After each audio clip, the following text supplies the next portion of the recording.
And right here at home today against the same opponent, we'll see if we're going to get more of the same. Yes, it is an opportunity here now with the home fans and the short porches of Red Wilson Field to really put up a crooked number in this one. We'll be right back with lineups, first pitch, and national anthem. You're listening to Red Sox Baseball on the Cape Cod Baseball League Network.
Sox.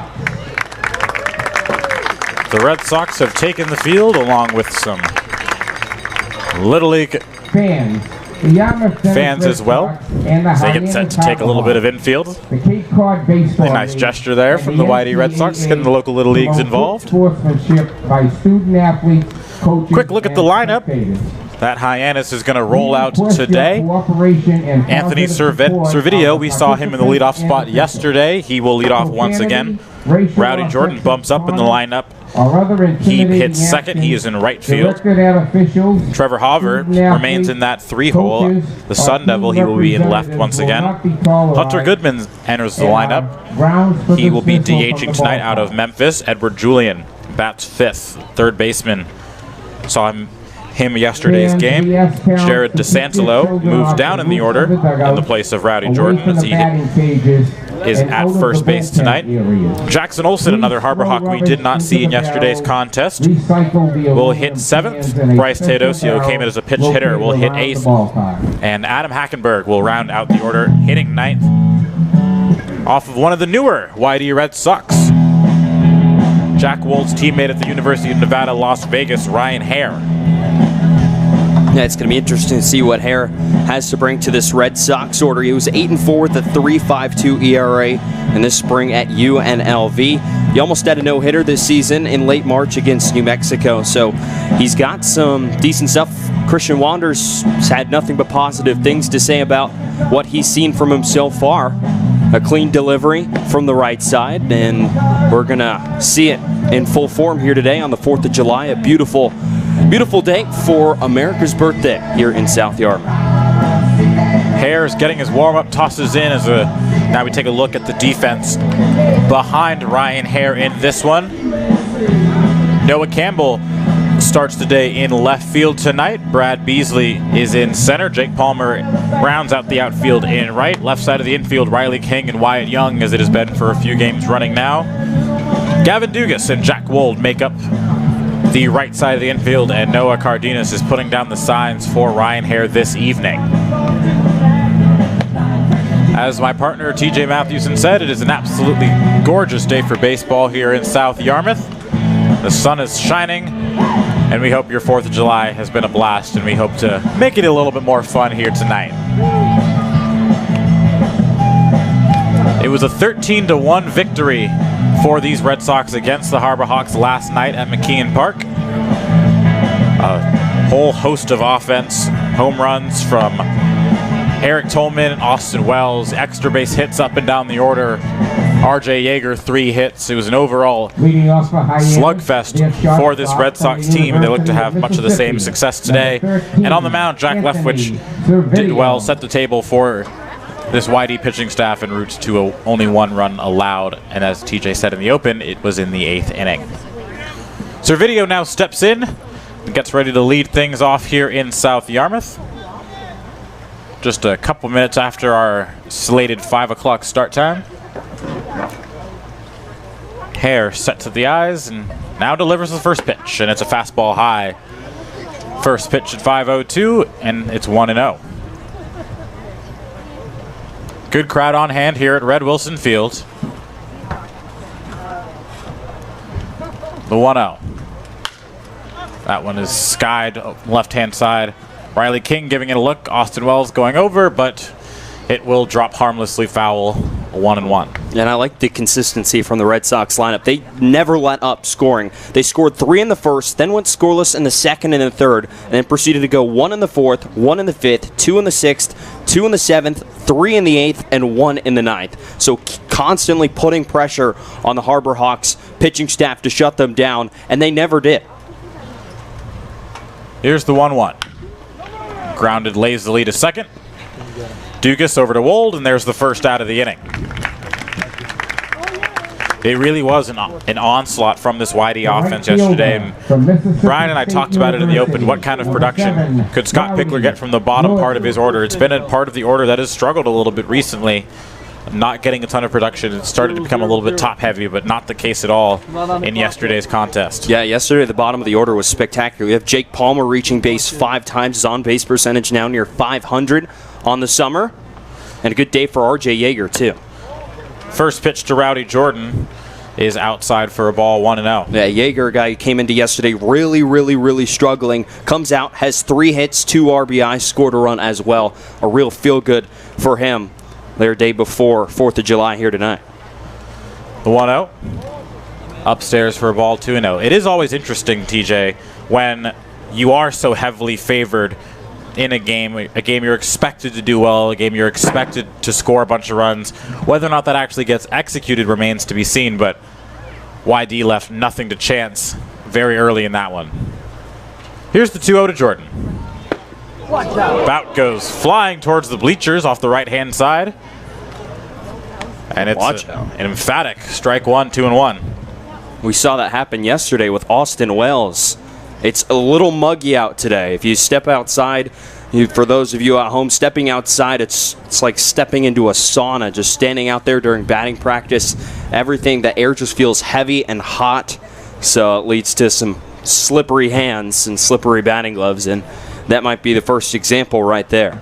Currently 81 degrees according to my iPhone weather app, but it feels like 85. Humidity at 67%. Jordan back in, facing the 2-1. And that one's a fastball upstairs, and the count runs to 3-1.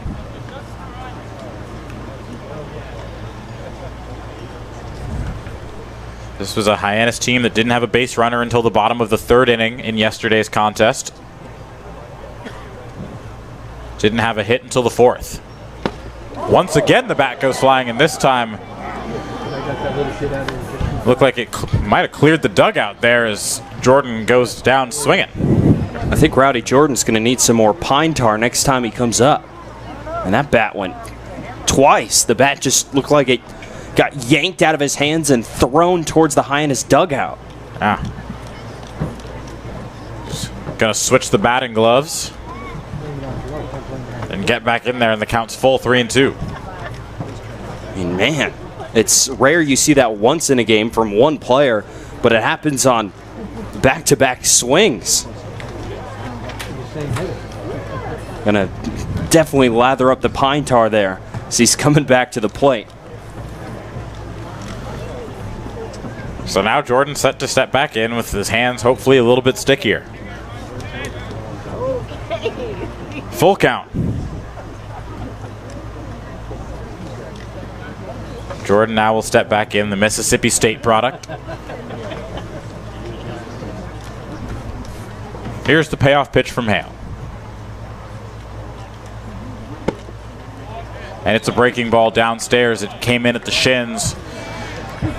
And Hyannis off to a much better start with their first base runner here with just 1 out in the 1st. And Rowdy Jordan, he picked up his first base hit of the season last night, went 1 for 4 with the strikeout.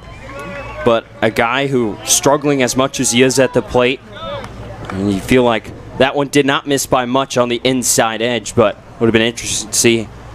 Hare probably was intending that, trying to get that over the inside corner, but ended up missing. So Trevor Hauver steps in.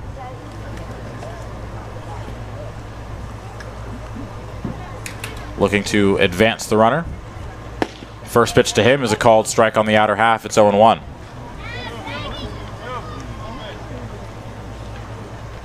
Hauver yesterday 0 for 3 with a walk.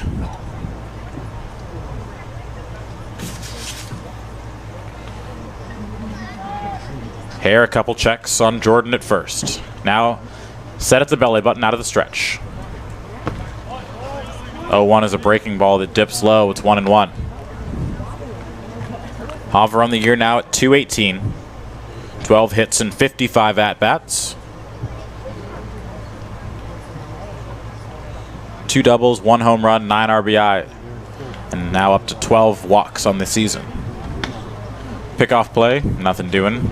Jordan back easily with a dive. Not a lot of wind here at Red Wilson Field today. The flag just barely dances in the breeze. This weekend, I believe this weekend, Saturday. Here's the 1-1 from Hare. That one's outside and it's 2-1. Hyannis, of course, currently at 3-14-1 now after the loss to these YD Red Sox last night. Their run differential has dipped to minus 67 after the 12-run loss, and it just keeps getting worse for this Harbor Hawk team. Bringing his family up here. 2-1 now the count. What's that? Infield at double play depth. So that one's a fastball in the outer half, and it evens the count at 2-2. How about he was in BD tape, flew home, flew back, flew home. This is Hare's debut for the Red Sox. Was activated a few days ago when Boyd Vanderkoy left. 2-2 pitches outside, and it's a full count again. Back-to-back full counts for the Hyannis 2 and 3 hitters.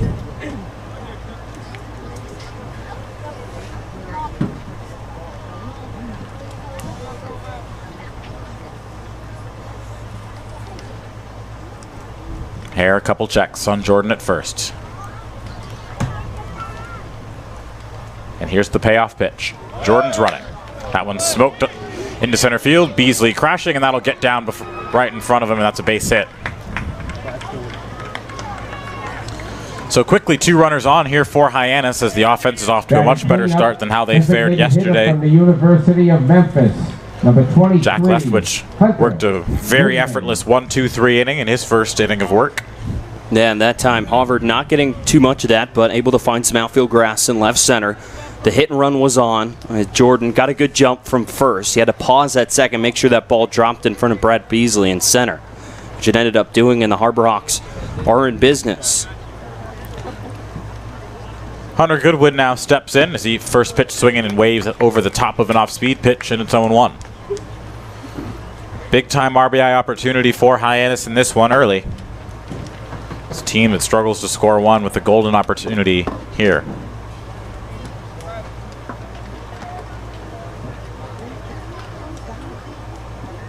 Here's the 0-1. That one off the inside corner, and it's 1-1. A little bit of command issues here for Ryan Hare in this one.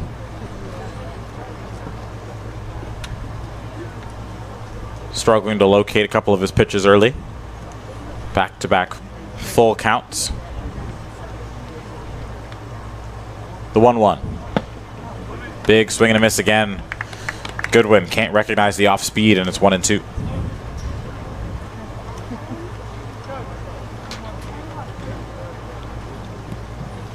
Runners on first and second. Just one down here in the top of the first inning here at Red Wilson Field.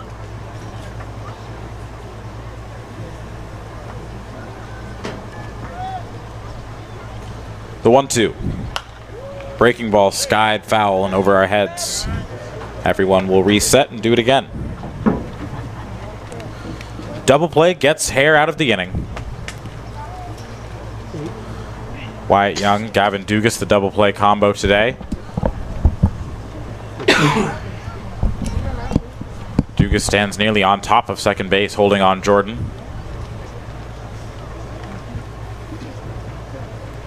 One and two. Swung on and missed on the high fastball, and that's the second out of the inning. It's been a struggle this season for Goodman at the plate. Yeah, he leads the Harbor Hawks in home runs with 2 and RBIs with 13, but he's struck out a lot. He's now struck out 19 times without reaching first base on a free pass. He has yet to walk this season. 2 down now in the inning as Edward Julian steps in. He was just activated yesterday and thrown right into the lineup. Went 1 for 4 in his debut.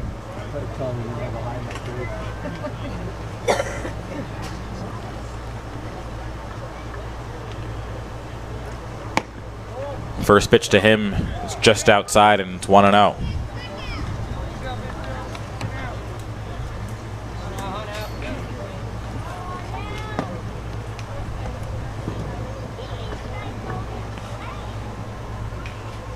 Julian, the Quebec native, plays his baseball for Auburn. 1-0.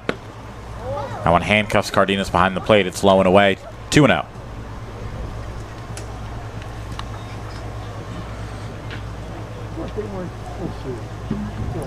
Once again, Ryan Hare finds himself behind a Hyannis hitter, and with a lineup that's struggling, TJ, you don't want to give out free passes ever, but especially when you are capable and very easily can get out, you don't want to just issue free passes. 2-0. That fastball paints the outside corner, and it's 2-1. The Hare was pretty good at controlling the zone this past spring at UNLV. He walked just 24 batters in almost 80 innings pitched. He's just been a little erratic, missing here and there off the plate so far. He's rising up his pitch count. It's at 23 already here in the first inning. Hasn't been easy, but he can come out unscathed, and he will, as that one's lazily chopped back up to the mound. Hare will toss over to Wold, and Julian is retired very easily, 1-3. So Ryan Hare works around the two base runners, the walk and the single, to throw a scoreless first half inning. YD's had to take their first hacks of the game on the other side of this break. We'll be right back on the Cape Cod Baseball League Network.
YD set to come to the plate here on this 4th of July.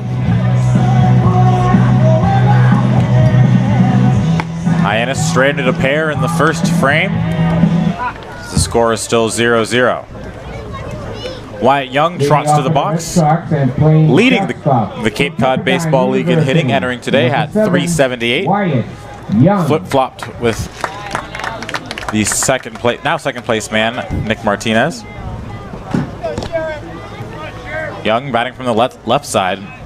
It's become Scott Pickler's go-to as the everyday shortstop here for YD this season, as he steps in to face Tyler Mattinson. First pitch is cut on and fouled back, and it's 0-1.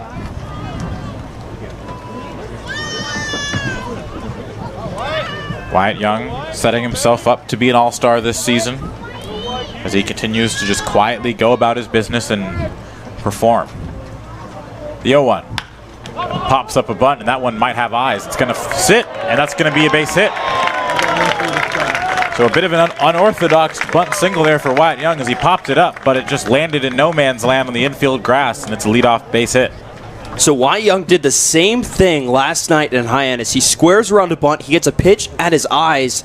Last night, he went after it. He ends up popping out to first base. This time, he's able to get it over the pitcher, Madison, in between him and the second baseman, Jackson Olsen. And with the good speed of Young, by the time Olsen can get there, Wyatt Young's already at first base. So now Campbell will step in. It was the same 1-2-3 of the YD order from yesterday that produced 3 runs before recording an out. As Campbell smokes one into left field, and just like that, same story as last game. Red Sox have Wyatt Young and Noah Campbell on, with Austin Wells coming to the plate with nobody down. Noah Campbell, he can just swing it from the left side. The swing is just so pretty. With great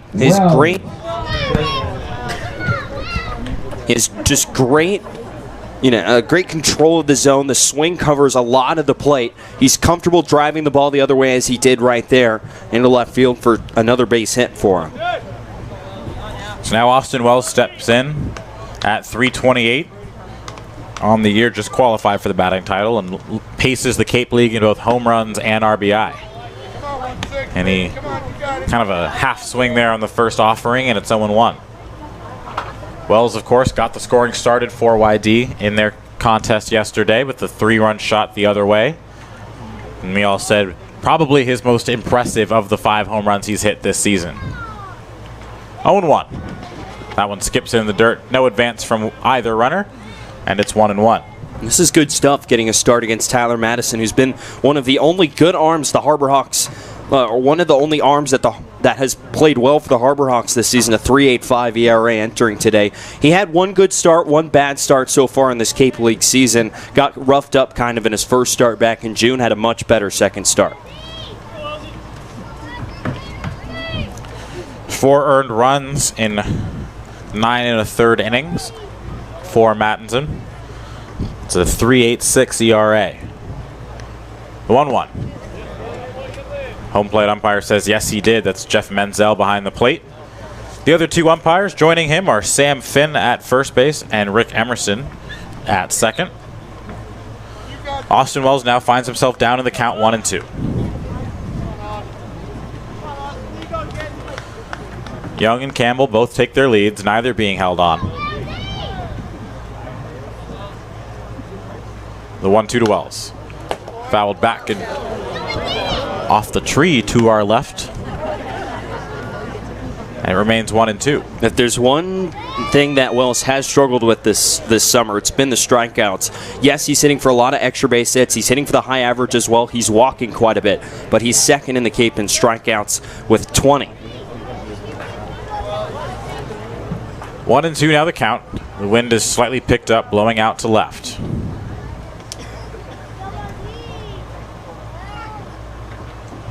One, 2. Roll on the ground right side, and that'll get through for a base hit. Pickler's waving in Wyatt Young. There will be no throw, and he is in with the slide. And YD once again scores first. It's an RBI single for Austin Wells. And unlike last night, it's not the extra base hits here in the first inning. 3 straight singles. That one from Austin Wells could have been a routine out if the second baseman, Jackson Olsen, was shaded a little bit more in the hole. He was not. He was shaded over towards second base. That allowed that ball to leak into right field and get YD on the scoreboard first here at Red Wilson. So with that, Austin Wells puts himself firmly atop the RBI charts here on Cape Cod with 16. Was in a 3-way tie. Now Riley King steps in with still 2 down and no one on. He squares to bunt and is unable to get it down as it rolls foul for a ball, rolls foul 0-1.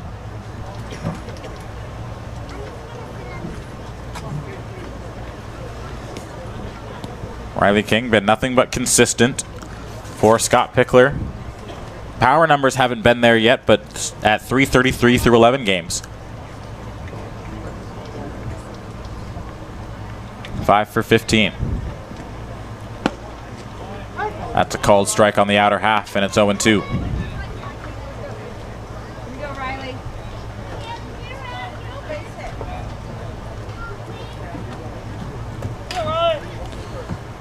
Campbell on second, Austin Wells on first. Still nobody down as YD once again looking to put up a crooked number in their first ABs of the ballgame. The 0-2. King swings and misses and chases the outside fastball, and that's the first out of the inning.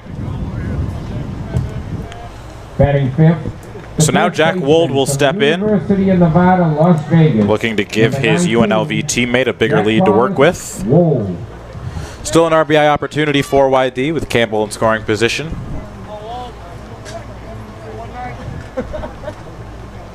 Still just 1 down here in the inning. Wold batting from the left side.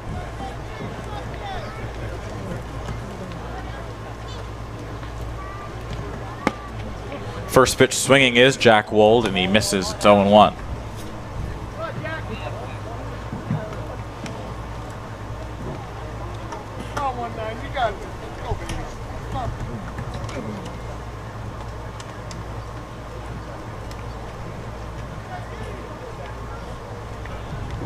Madison comes set. Now delivers.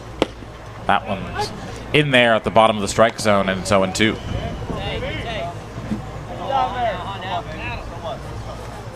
Still only one down here in the inning. YD pushed one across, looking for more. 3 straight singles led off the ball game. Austin Wells, the third of the 3, with an RBI single, scoring Wyatt Young. Wold goes back up the middle, and that could be 2. 1, 6, 3. And Madison rolls the double play to get him out of the inning. So not the same as the 3 spot that the Red Sox put up yesterday, courtesy of an Austin Wells 3-run home run. Instead, 3 straight singles nets them a run. We head to the top of the second. It's 1-0 Red Sox here on the Cape Cod Baseball League Network.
Top of the second inning here. First pitch is roped right back up the middle, and that's a base hit. Thankfully, Ryan Harry able to get out of the way. Leadoff runner on for the Harbor Hawks. The second baseman from the University of Hartford, number 9, Jackson Olsen. Jackson Olsen will now step in. 275 on the year. He plays second base tonight.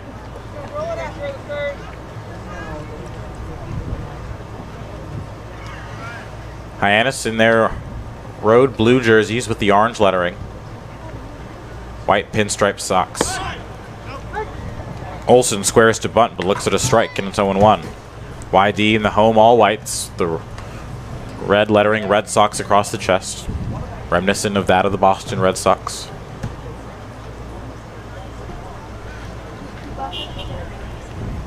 The all red caps tonight. 0-1 is high and wide, gets Cardenas out of his squat, and it's 1-1. Second inning in a row, the Harbor Hawks have had a base runner on in this one to start the ball game. They're finding, relatively speaking, more success early against Ryan Hare than they fared against Jack Leftwich last night. 1-1. That one is skied into right field. It's pushing Palmer back towards the wall. And he'll make it right, the catch right in front of the wall for the first out of the inning.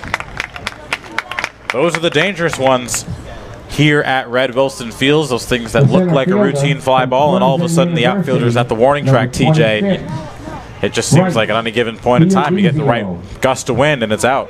Yeah, if there was a gust of wind, that one probably carries over the right field fence, but you mentioned it in the first inning, not a whole lot of breeze going on here today. So that one just dies up in the air and falls right in front of the fence, and Palmer's able to make the catch. Bryce Teodosio steps in now at a 133 clip this season as he grounds one through the hole on the left-hand side, and that's a base hit. The Harbor Hawks once again have runners on first and second and one down.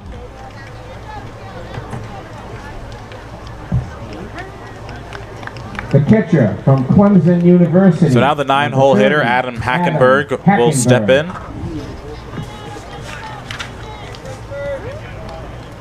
Having a solid start to his Hyannis campaign, 7 for 24. It's good for a 292 average. 1 home run, a couple RBI. And he stands in with a chance to tie this game Hyannis just down a run with the runner in scoring position. First pitch to him is absolutely skied straight up behind home plate. Cardenas going back near the fence, and he makes the catch. Had to battle the fence, and where it comes out just a touch behind home plate, but stayed focused, tossed the mask aside, and made the play nearly straight back from home plate. Made that one look routine in warm-ups. You call that a shooter, but he did a great job. That ball's right over. You got to keep track of it as he's spinning around. Also got to keep track of the fence, but he made it look routine, able to make the catch there for out number 2. So now Servideo stands in now. Average now sits at 100. He's 4 for 40 this season as he looks at the first pitch. It's called strike 0-1.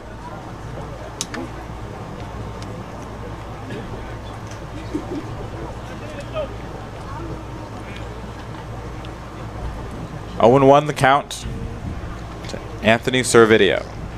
Hare comes set, now delivers. It's a breaking ball that just misses the outside corner, and it's 1-1.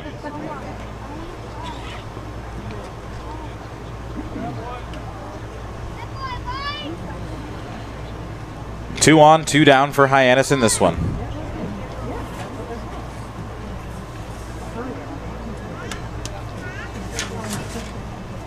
Hare comes set once again. That one's a fastball wide, and it's 2-1. Twice now, Hare has allowed 2 base runners to reach, looking to work around it for the second consecutive inning.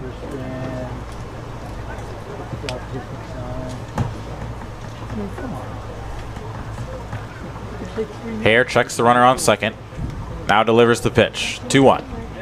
Downstairs, and it's 3-1. That pitch for Hare was pitch number 31. In this one already through 1 2/3 innings. So you wonder how long Scott Pickler will let him go in his debut with the pitch count continuing to rise. Excuse me, pitch 34. Game Lab just updated. Pitch 35 is in there for a called strike. Full count now to Anthony Servideo, grounded to second his first time up. Gavin Dugas at second, waits on the outfield grass. Wyatt Young shaded over nearly behind second base, a massive gap on the left side of the infield. 3-2, runners go, and it's high for ball 4, and the bases will be loaded for Rowdy Jordan. The right fielder from Mississippi State University, number 7, Rowdy Jordan. So Rowdy Jordan now steps in, drew a walk in his first at bat of the game. Tell you what, you look at the and he stands in the golden opportunity for Hyannis. Bases loaded, but 2 down. Hyannis does have 1 grand slam on the year. Came in the game against Falmouth. First pitch, chopped lazily at the plate. Yes, he is. And they'll call that fair. Cardenas just picks it up, and he's standing right on home plate, and that'll end the inning. So about the exact opposite thing that I'm sure Hyannis was looking for in that situation. Some very weak contact results in a very easy force out. It's still 1-0 Red Sox. We head to the bottom of the second on the Cape Cod Baseball League Network.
Home half of the second inning here. 6, 7, and 8 due up for the Red Sox. Brad Peasley, Jake Palmer, and Noah Cardenas to take their hacks against Tyler Mattinson. Leading off the center Got out of a jam with only allowing the 1 run in the first, inducing the 1-6-3 double play off the bat of Jack Wold to end the frame. First pitch to Beasley. The fastball pumped in there on the outer half. It's 0-1.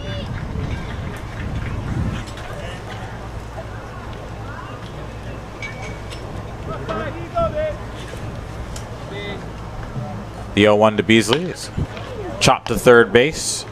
Julian will make the throw across the diamond, and that's the first out of the inning, 5-3. Julian was playing on the edge of the grass, made that play very easy to make, got a nice clean high hop before firing over to DeSantelo at first. And now Jake Palmer will step in. Palmer, of course, the guy we mentioned in the open, had an outstanding day at the plate yesterday. Was on base all 5 times he came to the plate. Huge day for the on-base percentage. Was walked 3 times, was hit by a pitch, and singled. First pitch to him is downstairs, 1-0. And Palmer, a guy who hasn't seen a ton of action in the lineup for YD over the last week or so, rewarded for his good day at the plate and defensively by getting back-to-back starts here.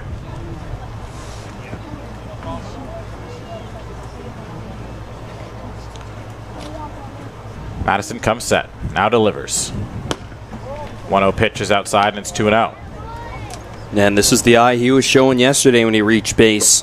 5 separate times. He walked 3 times. He was hit by a pitch, and he also singled. But that on-base percentage, despite him just hitting just 200 so far this summer, almost up at 500. 2-0 pitch is an easy take for Palmer. It's 3-0. That's what he did all spring, too, at UC Irvine. An on-base percentage well over 400. Not going to smack a whole bunch of home runs, but he does know how to get on base. 3-0. Taking all the way, and it's 3-1. Take sign will be off now. Count 3-1. Noah Cardenas waits on deck. The 3-1. Chopped on the ground through the left side, and that's a base hit. So make it 6 straight plate appearances on base for Jake Palmer, and the Red Sox have a runner on first and 1 down. Takes advantage of the third baseman, Julian, playing about even with the grass there at third, and a wide open hole in the 5.5 slot between the shortstop and the third baseman, and just puts that ground ball right through it.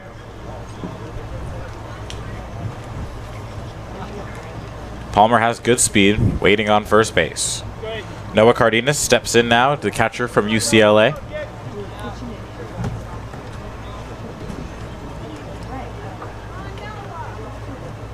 Palmer's running. It was a hit and run, and Cardenas was forced to spoil a very bad pitch at its own 1.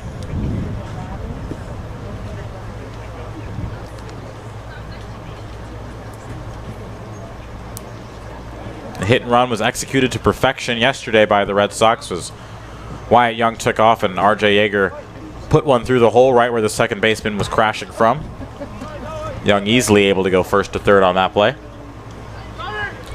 Palmer's going again. It was a fumble from Hackenberg, and that cost him as Palmer's in there safely. Just the slightest bobble from Hackenberg as he went to transfer that from his mitt to his hand. He had to double pump, and in just that fraction of a second, it's all Palmer needed to get in there in time. Hackenberg might have been able to get him had he gotten the ball out of his glove cleanly. It was a great throw down to second base, but unfortunately there was the bobble, and now YD's out of the double play. Palmer's in scoring position with 1 down. 1-1's the count. Here's the offering. It's a breaking ball that loops in there, 12-6, but it drops out of the zone. It's 2-1.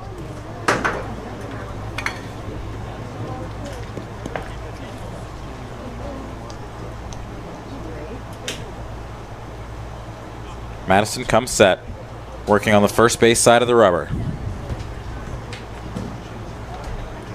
Now the 2-1. Downstairs, and that's 3-1.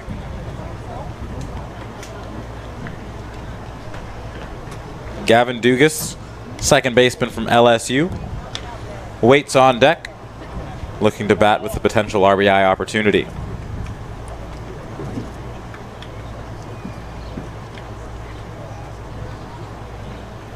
(3-1). Big hack there from Cardenas, and it's 3-2.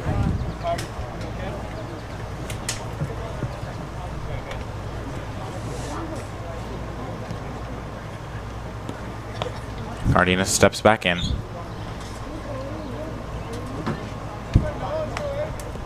Full count. Palmer on second base. He gets his lead. The payoff pitch. Chop foul back to the screen. And it's still 3-2.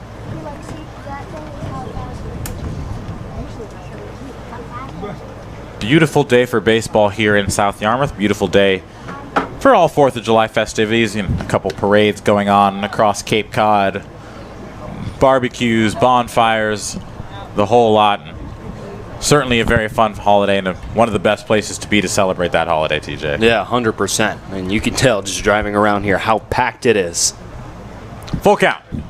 Beasley skies it back over the screen. And for our sake, too, means more crowd, bigger crowd here at Red Wilson Field. People enjoying some baseball before they go properly celebrate the holiday later tonight. Some fireworks once the sky darkens. I'm sure we'll hear a few in the latter innings of this ball game. We did yesterday in Hyannis. They couldn't wait for the 4th. Around the 8th, 9th inning, heard some being launched. Still a full count to the UCLA backstop. And here's the offering. And that one's well outside, and a walk, good at bat from Noah Cardenas. Yeah, fouled off a couple pitches. He's got a nice short swing, so he can cover the plate. Can recognize these pitches well. Number 2, Gavin. And that'll give a chance for Gavin Dugas, who's struggled a lot this summer. He really has. He struck out 6 times in 11 at-bats so far. So we're going to see if he can get that first big hit, first RBI possibly, waiting out there on the base paths for him. Just 1 hit so far in the season for Gavin Dugas. Up now with an opportunity to extend the Whitey lead early. As he looks at a first pitch fastball, it's 0-1. Dugas at just .091 on the year in 7 games. 1 hit and 11 at-bats, and as TJ mentioned, 6 strikeouts. The 0-1 is a breaking ball that stays high, and it's 1-1. Palmer's on second, Cardenas is on third, or excuse me, first.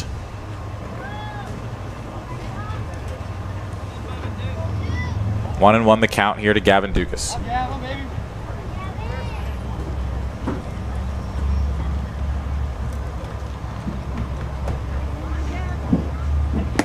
That one's way outside, and it's 2-1. She got a good pitch to hit here for Madison. As he's fallen behind the count, both these pitchers struggling to get ahead of hitters so far here today.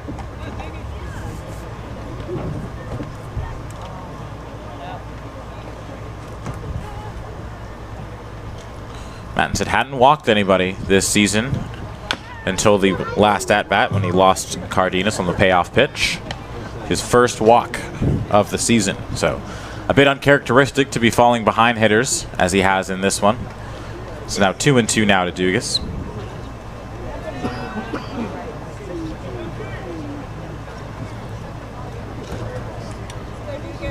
Has surrendered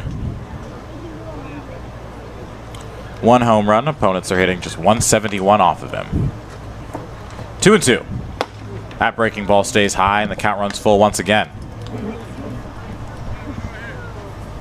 Madison talking to himself on the mound. He was frustrated by not snapping that curveball the way he wanted to.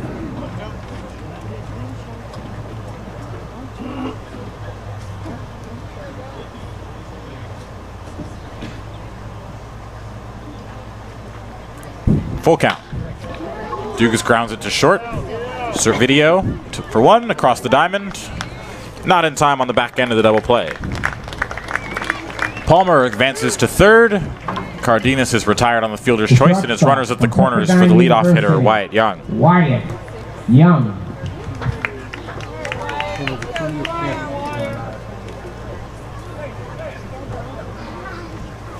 So Young with an opportunity for a 2-out RBI.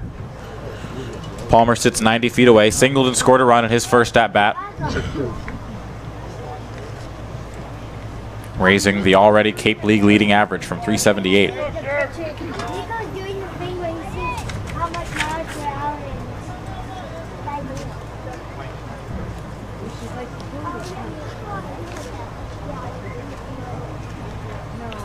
Here's the first pitch. Grounded right side and underneath the diving glove of Jared DeSantelo, and that's an RBI base hit. Dugas goes first to third on the play, and it's still runners on the corners this time for Noah Campbell. It's 2-0 Red Sox. All this guy, Wyatt Young, has done is hit. Hit. He entered today on a 6-game hit streak. Already got a pair of hits. Yes, neither has been extremely hard hit. He had the bunt single drop in between two fielders back in the first inning, and that one just a weakish ground ball that manages to find a hole in between second base and first, just out of the reach of DeSantelo at first. But when you're hot, the ball usually tends to go your way, and that's how it's going for Wyatt Young right now. Wyatt Young continues to set the table at the top of this Red Sox order, and Noah Campbell now steps in. He also has a single to his credit. Check over on Young, and he's back with the dive. Hard to imagine they take the bat out of Noah Campbell's hand in this situation. With another run just 90 feet away, and good speed with Wyatt Young on the back end, potentially on something in the gap, Pickler may think about sending him. We'll check on him again, make sure he's not getting a head start. Campbell still yet to see a pitch in this at-bat.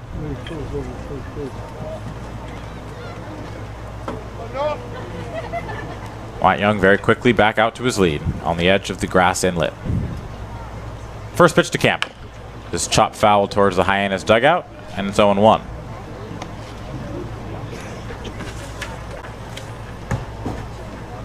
Noah Campbell has an average that sits at 314. 2 home runs, 6 RBI. Haven't seen the power from him in a little bit. The 0-1. That one's grounded right back to the pitcher, Madison. He'll underhand to first, and that'll end the inning. So a Wyatt Young RBI base hit with 2 outs brings in YD's second run of the game. They're now leading by a score of 2-0. You're listening to Red Sox Baseball on the Cape Cod Baseball League Network.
Back here at Red Wilson Field in the top half of the third inning, it's the Red Sox 2 and the Harbor Hawks nothing. Here from South Yarmouth, TJ Mathewson and Andre Sims here with you on a beautiful 4th of July on Cape Cod.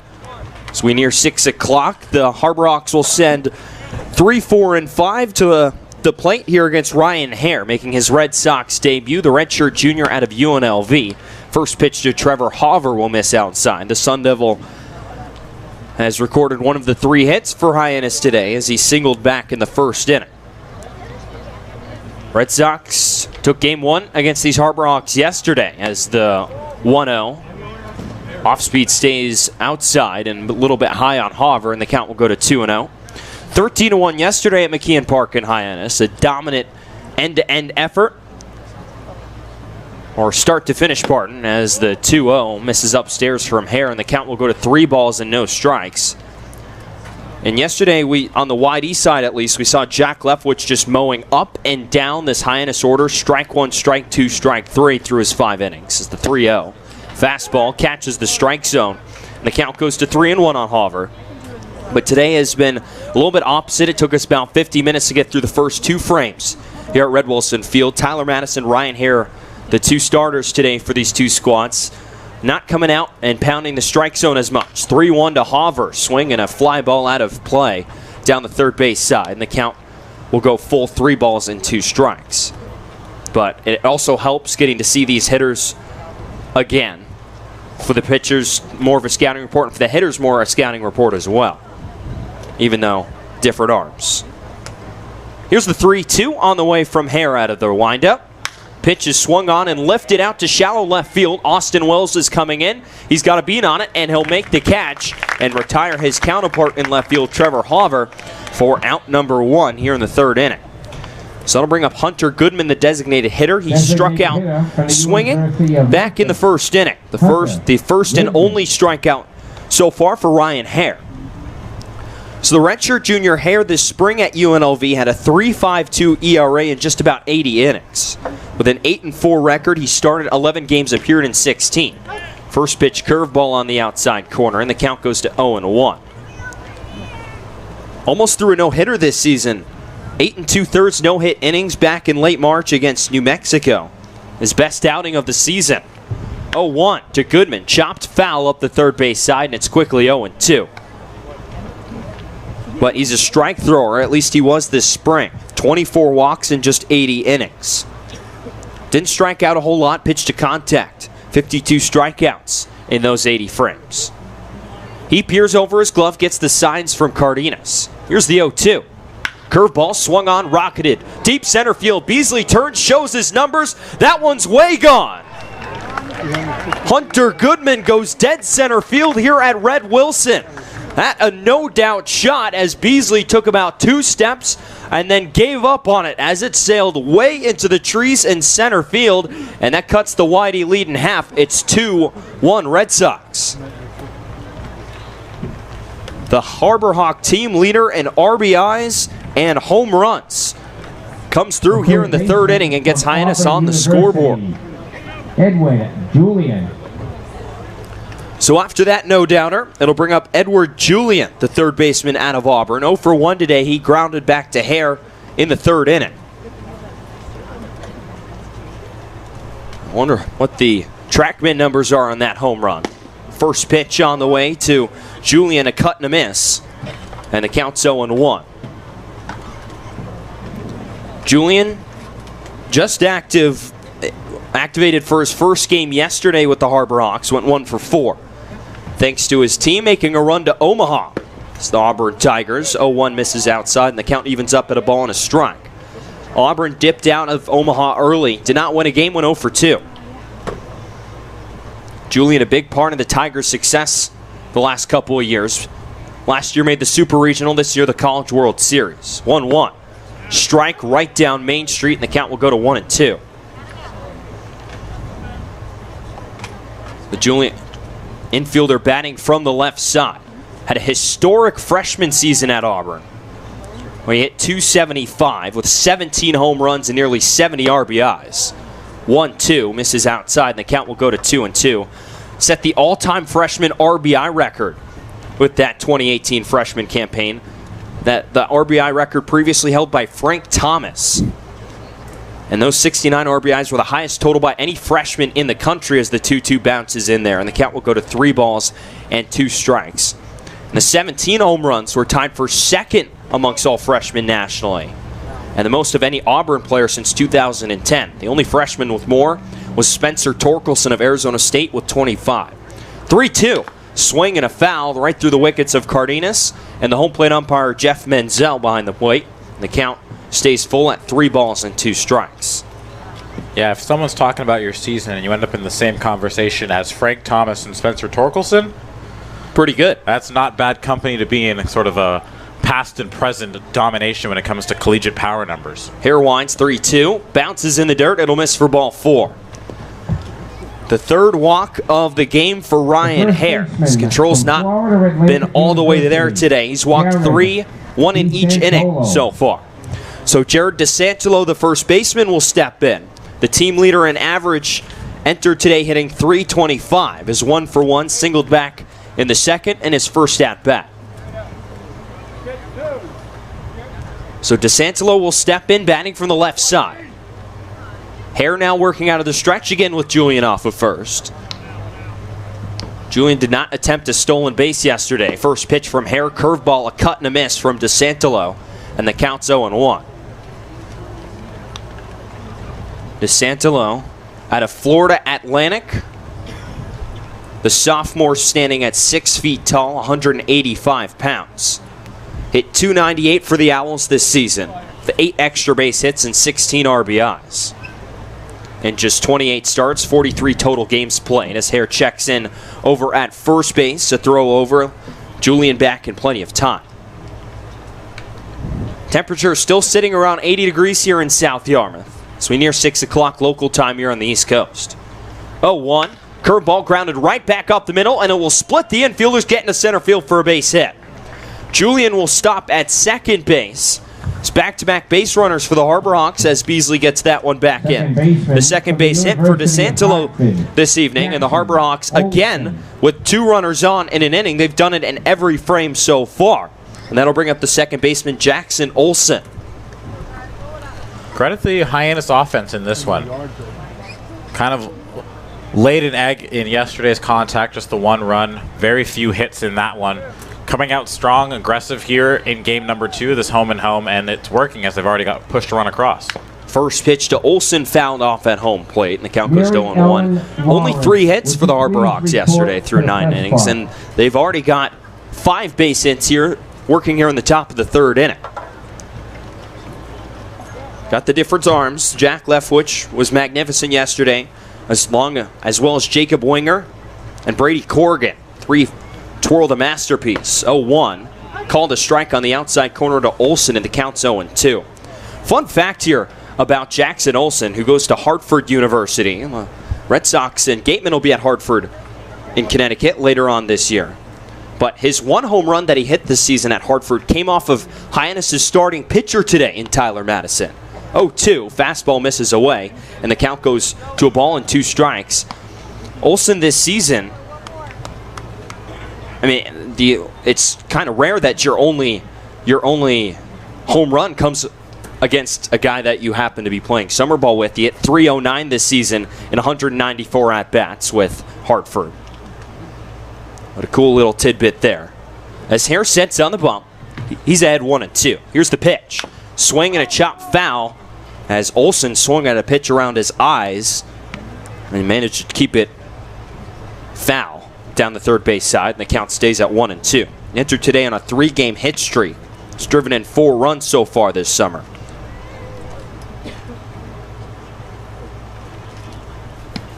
He bats from the left side as he digs back in, does Olsen. Hare sets again on the bump. He'd love a double play ball here. 1-2, swing and a chopper. Looked like it got a piece. It's foul again, yeah. Off the foot of Olsen as he hobbled up that line. Hare fielded it, was about to make a play, and then realized it was foul. And the count stays at 1-2. Those foul balls when you foul one off your leg, they can be scary. A couple nights ago, I watched Tommy LaStella break his leg on one of those. LaStella, an all-star for the Angels this season, really stinks for him. He's going to be out 10 weeks. Well, those could be dangerous if you just rocket one. 1-2 on the way from Hare. Swing and a fly ball out to center field. Beasley will back up a few steps. He's got a beat on it. He'll make the catch. Julian, a few steps off the second base bag, will have to retreat, and he'll go nowhere. A good job by Brad Beasley getting that one in a hurry and keeping the base runners where they are on at first and second.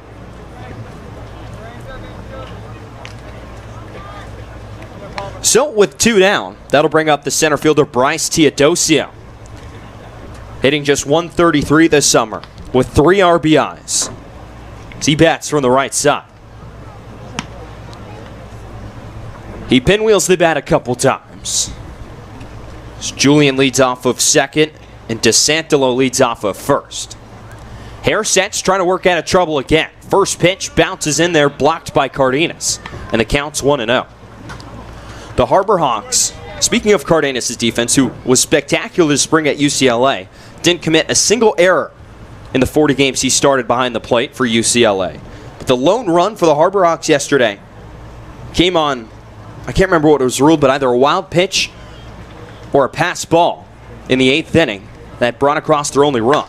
1-0, swinging a fly ball out to left field. Austin Wells chasing it towards the left field foul line. He's over in foul territory, and he'll make the catch.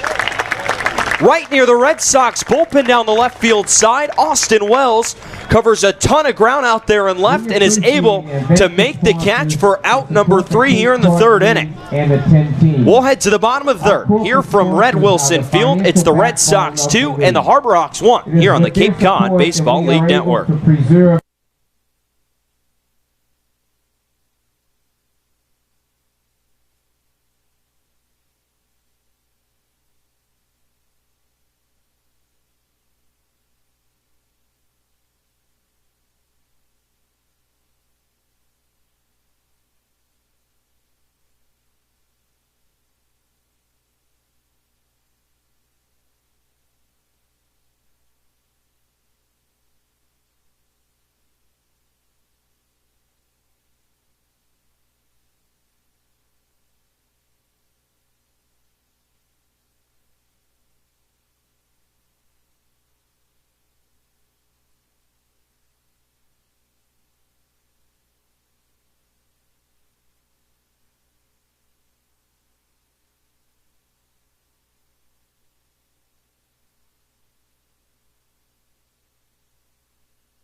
Tyler Madison still towing the rubber for the Harbor Hawks as the Red Sox set to come to the plate in the bottom of the 3rd inning here from Red Wilson Field.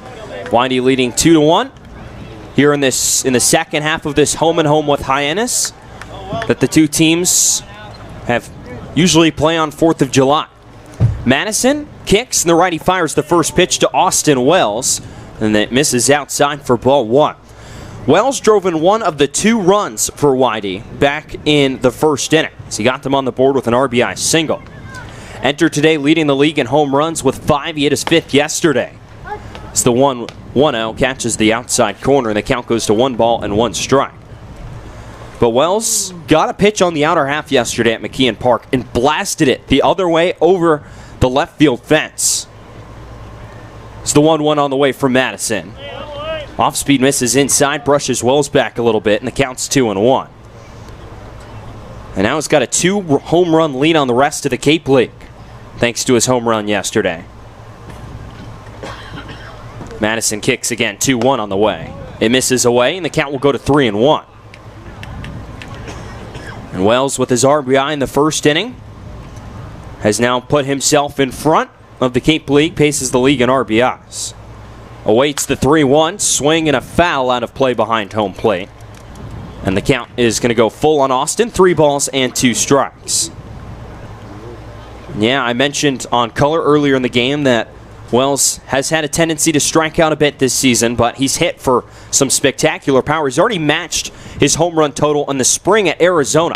3-2, swing and a miss, strike 3. So you see it right there. Wells strikes out to start this 3rd inning. But with Wells, who he won Pac-12 Freshman of the Year, but only hit 5 home runs this spring, at the University of Arizona. And now here in the Red Sox 19th game of the summer, he's already matched that with a wood bat nonetheless. Here's Riley King. Watches the first pitch, curveball catch the inside corner, and the count's 0-1. King struck out swinging back in the 1st inning. He's gotten hits in 9 of his 11 games this summer with the Red Sox. 0-1, chopped foul at home plate, and King's quickly behind no balls and 2 strikes. out of Georgia, has a double and 2 RBIs so far this year. We saw Riley King's parents at the game yesterday. Made an appearance, sitting behind home plate. Decked out in Georgia gear. 0-2 on the way. Fastball misses high, and the count goes to 1-2. You heard the Bulldog kind of woof every time Riley King was at the plate. Passion SEC fans have for their sports is just second to none. 1-2 on the way to King. Curveball misses down low, and the count goes to 2 balls and 2 strikes, whether it be football. Basketball, you can argue, maybe a little bit. Baseball, too, but football and baseball especially sets the SEC apart from most. Just the passion for this sports. And King playing in one of the premier conferences in the country. 2-2, swinging a liner right at second base. A one-hop fielded by Jackson Olsen at second. He'll throw on over to first and retire Riley King for out number 2 here in the third inning. A pretty play and a good scoop by Jackson Olsen at second base to retire King for out number 2. Yeah, that was a tough pick there as he fielded it on the short hop, came up with the ball nicely, and was able to make the easy throw. So here's Jack Thomas Wool. So he'll step to the plate for the second time. He grounded into a 1-6-3 double play back in the first inning. First pitch, cuts on and miss on a pitch off the outside corner, and the count's 0-1. Jack entered today hitting .275 with a pair of doubles and 1 home run. Bats from the left side with the open stance. 0-1. Swing and a foul that'll reach the seats along the third base side, and the count's 0-2. Jack always likes going with no batting gloves with the wood bat. So he digs back in. He's behind 0-2 to Madison. The righty kicks and fires. Fastball. Strike 3 called on the outside corner. Wold not too happy with it as he pauses at home plate for a second, but now we'll walk back to the windy third base dugout as the Red Sox are retired. 1-2-3 here in the third inning. One to the fourth here from Red Wilson Field. It's the Red Sox 2 and the Harbor Hawks 1 on the Cape Cod Baseball League Network.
Top of the fourth inning here from Red Wilson Field. Whitey leading Hyannis 2-1 here in South Yarmouth. TJ Mathewson and Andre Sims here on a beautiful 4th of July evening on Cape Cod. It's going to be 9-1-2 set to come to the plate against Ryan Hare, who's allowed 1 run through 3 innings so far on 5 hits. The righty out of UNLV kicks, fires the first pitch to Adam Hackenberg. Catches the strike zone, and it counts 1 ball and 2 strikes. Now, you might think that name sounds familiar. You're right. Hackenberg, the brother of former Penn State quarterback Christian Hackenberg, is the only one who's cut on and missed, and the count goes to no balls and 2 strikes. But Adam Hackenberg, not following his brother to Penn State, instead a freshman this year at Clemson, he hit 143 with 3 home runs and 10 RBIs. 0-2. Curveball. Hare tries to go to it again and get Hackenberg to chase, but Hackenberg leaves the bat on his shoulder, and the count will go to 1 ball and 2 strikes. His brother Christian, taken 51st overall by the New York Jets in 2015, but has yet to appear in an NFL game. 1-2. Curveball again down and in the dirt. Hackenberg takes again, and the count's 2-2.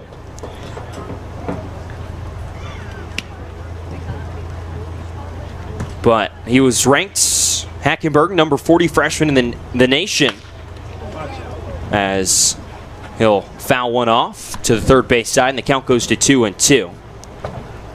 in the preseason rankings by perfect game and number 11 in the ACC.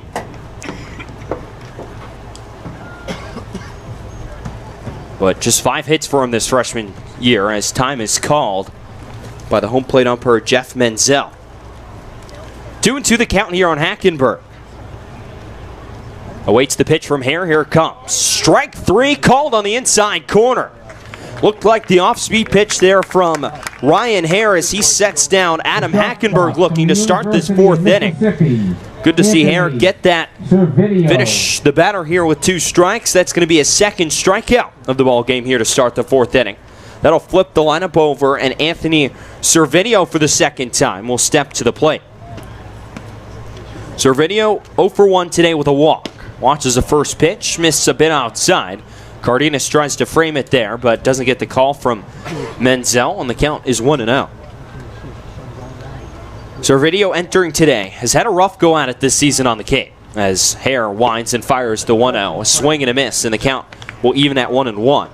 Hitting just 4 for 38 entering today. Now 4 for 39 with his 0 for 1 performance so far. 1 double and 1 RBI for him. Hare winds again in the 1-1. Misses away, an off-speed pitch there, and the count will go to 2 balls and 1 strike.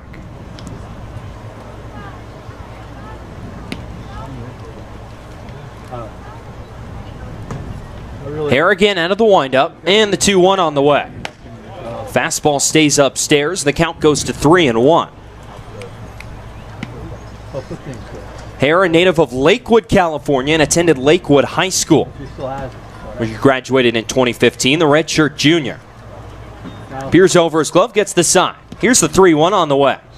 Swing and a foul out of play by Servideo, and the count will go to 3 balls and 2 strikes. Seen a lot of full counts here today. Long at-bats. Pitchers haven't really been able to get out of it. Hare is now at 74 pitches here in the 4th inning.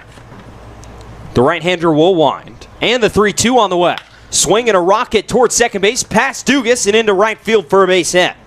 Beasley will cut it off in right center field, get it back in as Servideo will round first and trot back to the first base pillow as a 1-out base hit here against Ryan Hare. As another base runner on for Hyannis with 1 out, and now picks out of the dugout. An arm warming down in the Whitey bullpen as he makes the call down that way, and we're going to have a new arm. So Hare serves out the 1-out base hit here in the 4th inning, and we're going to have a pitching change here from Red Wilson Field. We'll step aside and get you to the new arm on the other side of this break on the Cape Cod Baseball League Network.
It'll be the sophomore out of Northeastern, Brandon Dufault, to take over the mound from Ryan Hare. In his Red Sox debut, 3 1/3 innings, 6 hits, 1 run as of now. He's responsible for the runner over at first in Servito.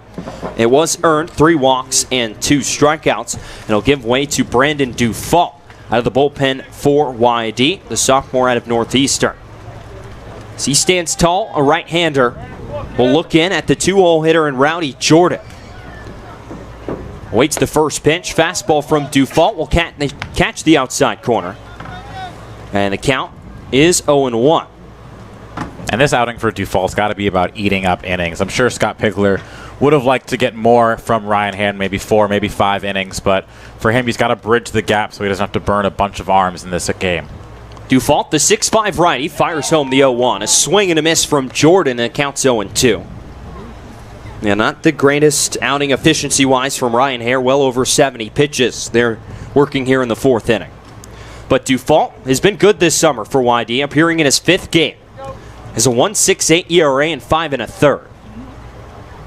Here's the 0-2. There goes the runner from first in Servito, and it's fouled out of play down the third base side, and the count stays at 0-2. Servito, a team leading for the Harbor Hawks, 3 of 3 on stolen bases this summer. Not a huge base-stealing team. There in Hyannis, they are tied for 5th in the league, 16 of 24. Red Sox, on the other hand, 25 of 33 on the base paths. So Jordan will step in as he checks the 0-2 back foul, and the count will stay no balls and 2 strikes. Rowdy, I mentioned before, has struggled this summer, is now just 1 for 22 so far in this Cape League summer out of Mississippi State. Jordan batting from the left side. Cardenas sets up away. Dufault pauses a second on the mound. Here's the 0-2. Fastball goes well outside. And the count will go to 1 ball and 2 strikes.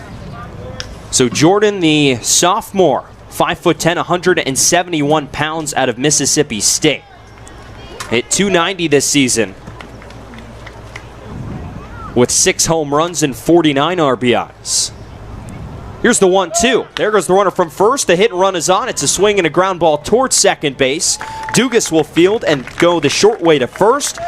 And that'll be in time for the second out here in the 4th inning. Going on the pinch, Servito will take second base as he moves up on the fielder's choice. So now the left fielder, Trevor Hauver, will come to the plate and try and knot this game up at 2 here in the top of the 4th inning. Hauver 1 for 2. He singled in the first. He's really broken out in his sophomore campaign with ASU and his 2nd season also in Hyannis. So Hauver digs in. Batting from the left side, Dufault kicks and fires. First pitch misses outside, and the count's 0-1. Hauver this season, a .339 average with ASU. He didn't hit a single home run his freshman year at Arizona State. Hit one, though, last summer in Hyannis, and then comes back to school as a back pick to second. White Young had to snag that, almost went into center field. Back in plenty of time is Servito. And the count stays at 1-0. But after just having 1 home run combined across Summer League and freshman year at ASU, he hit 13 this past spring at ASU in a breakout sophomore campaign. 1-0, misses low, and the count goes to 2-0. Another thing from Hauver that really improved his eye at the plate. He made it a point this season to not chase too many pitches and just take what's given to him. He's already walked 12 times this summer for Hyannis. He's walked exactly twice as much as he struck out. Dufault sets. Here's the 2-0 to Hauver. Fastball catches the strike zone on the inside corner, and the count goes to 2-1. Walked 39 times, struck out 53 this season at ASU. Was one of the primary top of the lineup bats. He's the only returning permanent Hyannis Harbor Hawk this season. For Hyannis, the 2-1 chopped foul up the first base side, and the count will go to 2-2. And TJ, that's sort of the enigma of Cape Cod in that There's talent up and down all of these rosters, which is why it's almost a head-scratcher how this Hyannis team is so bad. When you look at the seasons that these guys had at their respective schools, like a Trevor Hover, who is just above 200 this season for Hyannis, despite the great numbers that he had at Arizona State. 2-2 on the way. Fastball misses just off the inside corner. Didn't miss by a whole bunch right there. And the count will go to 3 balls and 2 strikes. There's the eye we talk about with Hover. Has 1 home run this season, which was a grand slam. Hit down in Falmouth, one of the 3 wins for Hyannis this year. Dufault sets. Looks back at second twice. Here's the payoff pitch. Off speed, misses away for ball 4. That didn't miss by much either, but Hover will take his base down at first. So Dufault tries to paint the outside corner, but the eye from Hover watches that one miss just off the outside edge for ball 4. And now there's runners on the corners for Hyannis as they now extend their streak. They've reached base at least twice in every single inning here so far. Yeah, it's like we're seeing a different team than the Hyannis Harbor Hawk lineup that faced these Red Sox pitchers yesterday. A lot more patient, taking a lot more better swings. Hunter Goodman awaits the first pitch from Dufault. Fastball misses outside and a little bit low for ball 1. It's 1-0. And conversely to that, the YD pitching staff is struggling a lot more than they were in yesterday's contest. Winger, Leftwich, both were really attacking this lineup, always working ahead. Leftwich especially, that's something he does very, very well. We've seen that in all of his starts. But now a lot of nibbling, a lot of 1-0, 2-0, 3-2 counts in this one. The 1-0, swing and a foul out of play, and the count evens up at 1 ball and 1 strike. It's really been an enigma. It's been the Red Sox pitching as of late has been in general better. They had the clunker against Chatham, 15 runs allowed there. And a start where, you have your starter and Carlos Amelli just go a third of an inning. And then it just all falls apart from there. And then you have starts pitching appearances like last night, where the entire staff allows just 1 run on a pass ball on 3 hits. But a much different story here. Already 6 hits for Hyannis here in the top of the 4th. Goodman has driven in the only run for Hyannis today with a solo home run back in the 3rd. Here's the 1-1 from Dufault. Swinging a little looper into right field. It's going to drop in front of Palmer for a base hit. Rounding third and coming home is Anthony Servino. He'll be in there without a throw. The throw is cut off by Jack Thomas Wold right in front of the pitcher's mound. And the Harbor Hawks have tied it up at 2 here in the 4th inning. The second RBI of the day for Hunter Goodman. He's driven in both runs for Hyannis. And we're all knotted up at 2 here at Red Wilson. So Goodman, good piece of hitting there. We just went the other way with the pitch, didn't try to do too much. In that situation, all you need to do is get it into the outfield grass, and that run's going to score going on contact. And it was as simple as that. 2-2 ball game. So that run will be charged to Ryan Hare. That will close his line with 2 runs allowed through 3 1/3 innings. So Dufault still trouble to get out of here in the 4th inning. Runners still on the corners. Hover now over at 3rd, Goodman at 1st. And here's Edward Julian, the left-handed hitting 3rd baseman. Dufault sets right at the chest level.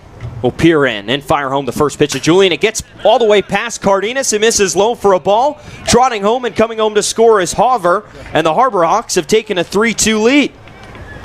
For the second time in 2 games, Noah Cardenas has let a ball get past him and has allowed a Harbor Hawk run to score. It's 3-2 Hyannis. And this is the issue that plagues this YD pitching staff is they can't stop the snowball. One little thing goes wrong, 1 base hit comes in to score, and then all of a sudden the wheels fall off and they're impossible to get out of an inning for them. And so this is an area that needs to be improved. If they want to be competitive, if they want to make a deep playoff run, they need to improve on their ability to finish innings. 1-0 is fouled straight back, and the count evens up at a ball and a strike. Well, it looked like Cardenas might have gotten a little crossed up at that one. Almost looked like he blocked in the other direction where the ball went. It skipped right past him all the way to the backstop, barely touched him. So Julian digs back in, count even at 1-1. Dufault to look back at 2nd, and here's the pitch. Swing and a fly ball out to left field. Austin Wells chasing it back towards the fence. He looks up, and it will 1-hop off the wall. Goodman will come around to score from second base. Julian coasts into second, taking his spot, and the Harbor Hawks keep it going here in the fourth inning. A 2-out RBI double from Edward Julian, his first hit today, and his second hit on the Cape League season puts Hyannis up 4-2. Florida Atlantic University, Jared. And this is what I'm talking about. The pass ball allows a run to score. Should flush it, focus on the next hitter. A pitch that was up, well over the plate, absolutely crushed by Julian into left field, and now all of a sudden it's a 3-spot for Hyannis, and they lead 4-2. So with that 3-spot, will bring up their leading hitter, Jared DeSantolo, who's 2 for 2 today. Dufault ready, fires the first pitch to DeSantolo. It misses down and inside for a ball. It's 1-0. And it's not just those hits, Andre. The 2-out walk to Trevor Hoover on a full count where Dufault was ahead and just couldn't put him away, as now Christian Wanders will take a visit out from the YD dugout on the third base side and have a chat with Dufault. But yeah, that walk to Hoover looms big as it allowed the inning to continue, and you had Hunter Goodman, who after smacking a no-doubt shot back in the third inning, saws it off a little bit, doesn't adjust, just hits one the other way for an RBI single. Then you have Edward Julian, a nice piece of hitting the other way, as he one-hops the fence and drives in the third run of the inning for the Harbor Hawks. So Wanders has said all he needs to say as he'll turn around and walk back to the Red Sox dugout. Hawaii trailing now 4-2 here in the fourth inning. The Red Sox, while putting up their 0 in the bottom half of the third inning, broke a streak against the Harbor Hawks of scoring in 8 straight innings. So they scored in the final 6 innings of last night's game. The first 2 today. 1-0 to DeSantolo. Brushes him back, misses inside, and the count's 2-0. A lot of hitters counts here today from Red Wilson. Dufault's behind 2-0 to DeSantolo. Leading hitter here for Hyannis. The Northeastern product will set, and the 6'5 righty fires the 2-0. It's fouled out of play on a pitch right in the middle of the plate, and the count will go to 2-1.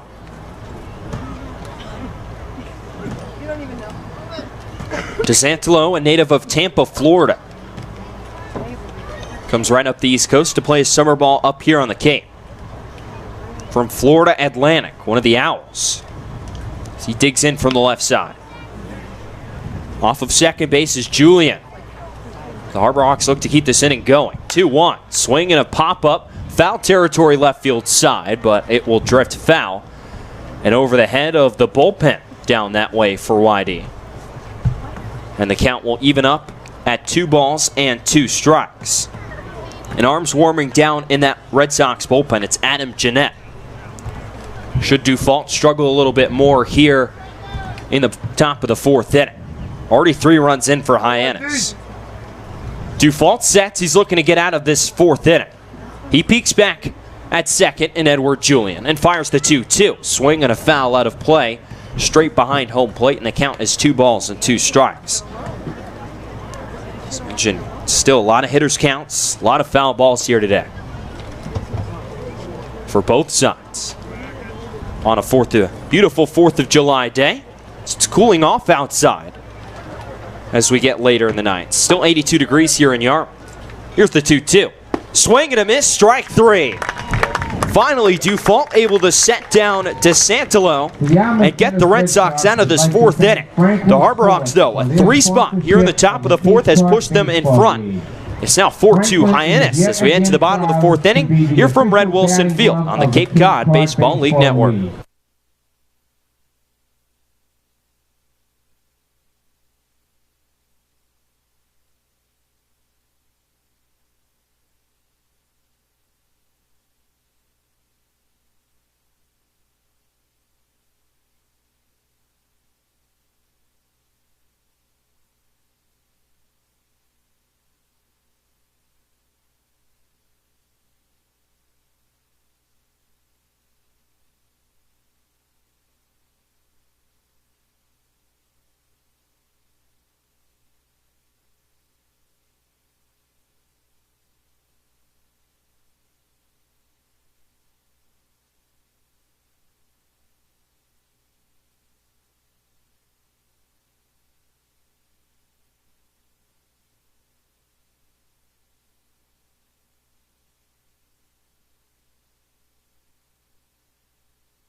6, 7, and 8 set to come to the plate for the Red Sox as they now trail 4-2 here in the bottom of the 4th inning. TJ Mathewson and Andre Sims here with you from Red Wilson Field on a beautiful Independence Day on Cape Cod. Happy 4th of July to everyone tuning in, wherever you are listening to across the country. And it'll be led off by Brad Beasley out of Cal Poly.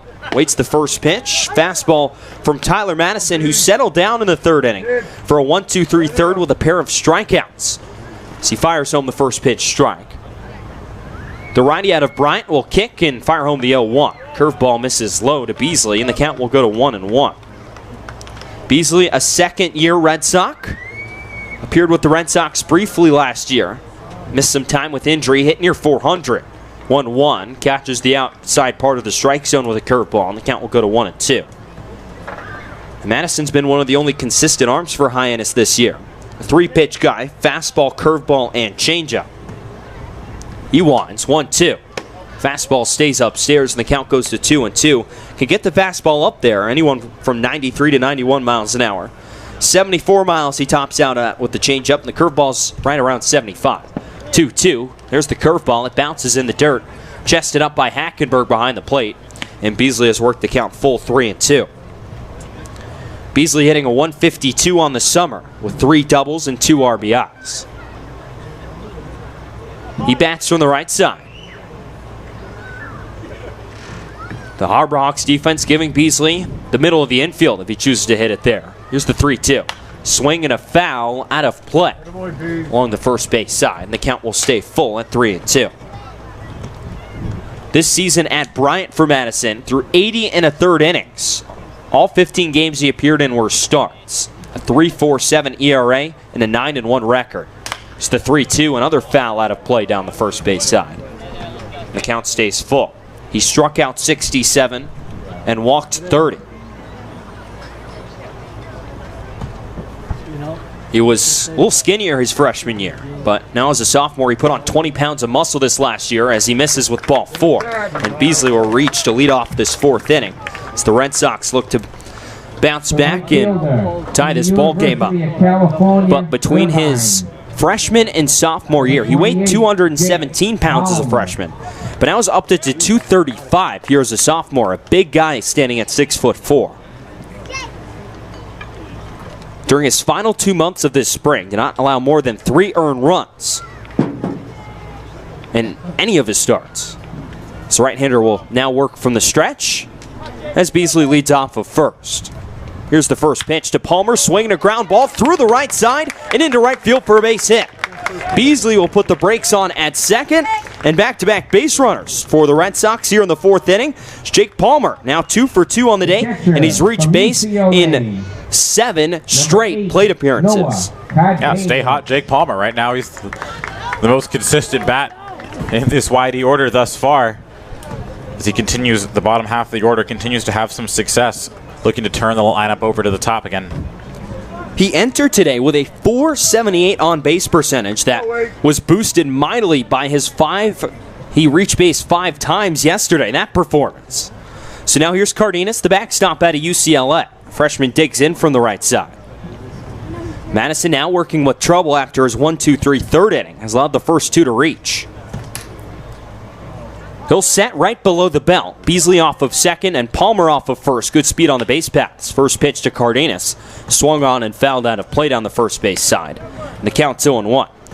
But with him reaching base 5 times, his on-base percentage went from .333 to .478. A jump of almost 15%. Almost 15%. I got my math right. Not math majors up here in the booth, but we try our best. Not quite. He's walked more than he struck out this summer. 7 walks to 4 strikeouts, so he's done an admirable job of reaching base. Cardenas waits the 0-1. It's going to miss a little bit inside from Madison, and the count evens at a ball and a strike. Cardenas coming off his special freshman season at UCLA as one of the main backstops for the #1 team in the country throughout much of the season, where he hit .375. Had 6 doubles, 1 triple, and 3 home runs. 1-1. Fastball misses a bit away, dropped by Hackenberg at the plate, and the count's 2-1. drove in 18 runs. Walked 17 times, struck out 14. He's going to make a lot of contact as he's going to have a chat with Scott Pickler really quick. Looks like they're probably going over signs right here. A native of Saugus, California. Was a Pac-12, all Pac-12 defensive honorable mention as coach out of the dugout for the Harbor Hawks down on the first base side. Learning at Curry College extends beyond the classroom. It's going to be the pitching coach, Ray Korn. All that we do. Going to talk to Madison, who's worked himself into trouble and is behind in the count to Noah Cardenas, trying to get the Bryant product through this fourth inning. This game has really crawled here from Red Wilson, an hour and a half into this one. We're just here in the bottom of the fourth inning. You can find this Still a great way to celebrate your 4th of July is here at the ballpark. Plenty of Major League Baseball games going on right now. And 8 Cape League teams in action. Wareham and Bourne, the only 2 teams that get today off. Is that instead of playing here on the 4th of July, they have a regularly scheduled game on Monday. And get today off. Of course, most of the Cape League ended up playing on Monday, thanks to the numerous rainouts across the Cape here this summer. So Cardenas, a prime RBI opportunity right here. He's got 2 to his name so far as Madison will turn and look at second base. No one covering Beasley. So he'll scoot most of the way back to the bag. Now retake his lead. Madison has given up 2 runs on 6 hits. The Red Sox threatening for more here in the 4th. The right-hander sets. We'll peek back at second. Now it's the 2-1. Cardenas shows bunt and will pull back. And the pitch misses outside. And Noah's got a hitter's count at 3-1. If he can reach, Gavin Dugas stands on deck. Grounded into a fielder's choice his first time up. Brad Beasley took a very aggressive secondary on each of the last couple pitches. He's about halfway to third. Will score easily on something into the outfield. Madison sets. Cardenas shows bunt again with the 3-1 pitch, and it's fouled out of play. And the count goes to 3 balls and 2 strikes. The Red Sox trying to move runners into scoring position here. Move Beasley and Palmer to second and third instead of first and second. But now the count's full on Noah. He's going to have to protect here with 2 strikes.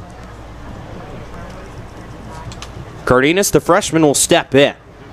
Entered this game hitting .333. He walked his first time up back in the second. Madison will set, peek back at second. There goes the runners, and it's a swing and a fly ball out to center field. Tracking it is Teodosio. He has it. He'll make the catch. The runners, both Beasley and Palmer, will have to retreat back to first and second base. So Cardenas gives one a ride out to center, but Teodosio has plenty of room to make the catch. There's one out here in the 4th inning. That will bring up the second baseman, Gavin Dugas. A hit and run there with 2 strikes. Red Sox look to tie this ball game up with that swing, but instead Cardenas flies out. I'll bring up the second baseman, Gavin Dugas, the second baseman out of LSU. So he'll dig in from the right side. He grounded into a fielder's choice his first time up. Watches the first pitch miss outside. Gets away from Hackenberg, but no movement from the runners. And the count will go to 1-0. So Dugas this year missed more than 2 months this spring at LSU, with a torn ligament in his left thumb. And he got injured that way after playing just 3 games. He left February 24th, facing, coincidentally, Bryant, the school of Tyler Madison on the mound, and returned April 26th. So he awaits the 1-0. Fastball catches the strike zone on the outside edge, and the count will go to 1 ball and 1 strike. And hit just 186. Never really gotten a rhythm this season. A native of Houma, Louisiana, going to his hometown college to play for the Tigers. 1-1. Misses down low. A changeup there from Madison, and the count will go to 2 balls and 1 strike. Was the number 1 shortstop in Louisiana in his class of 2018 by perfect game. A highly rated guy going into LSU. He's yet to get it going this summer, or at the college level in general, thanks to injuries. Here's the 2-1 to Dugas. There go the runners again. It misses outside for ball 4. Throw down to third by Hackenberg, and it'll be in time to get Beasley. Brad Beasley gunned down on the double steal as Hackenberg goes the short way to third base, and there's 2 down here for the Red Sox in the third inning, or in the fourth inning, pardon. Palmer will advance to second, the back end of that double steal. And the count's now 3-1 on Dugas. Madison trying to get out of trouble. Here's the 3-1. Curveball stays upstairs for ball 4. The second walk of the inning for Whitey Bats, as that'll flip the lineup over, and the red-hot Wyatt Young will stride to the plate here with 2 outs. Young today, 2 for 2.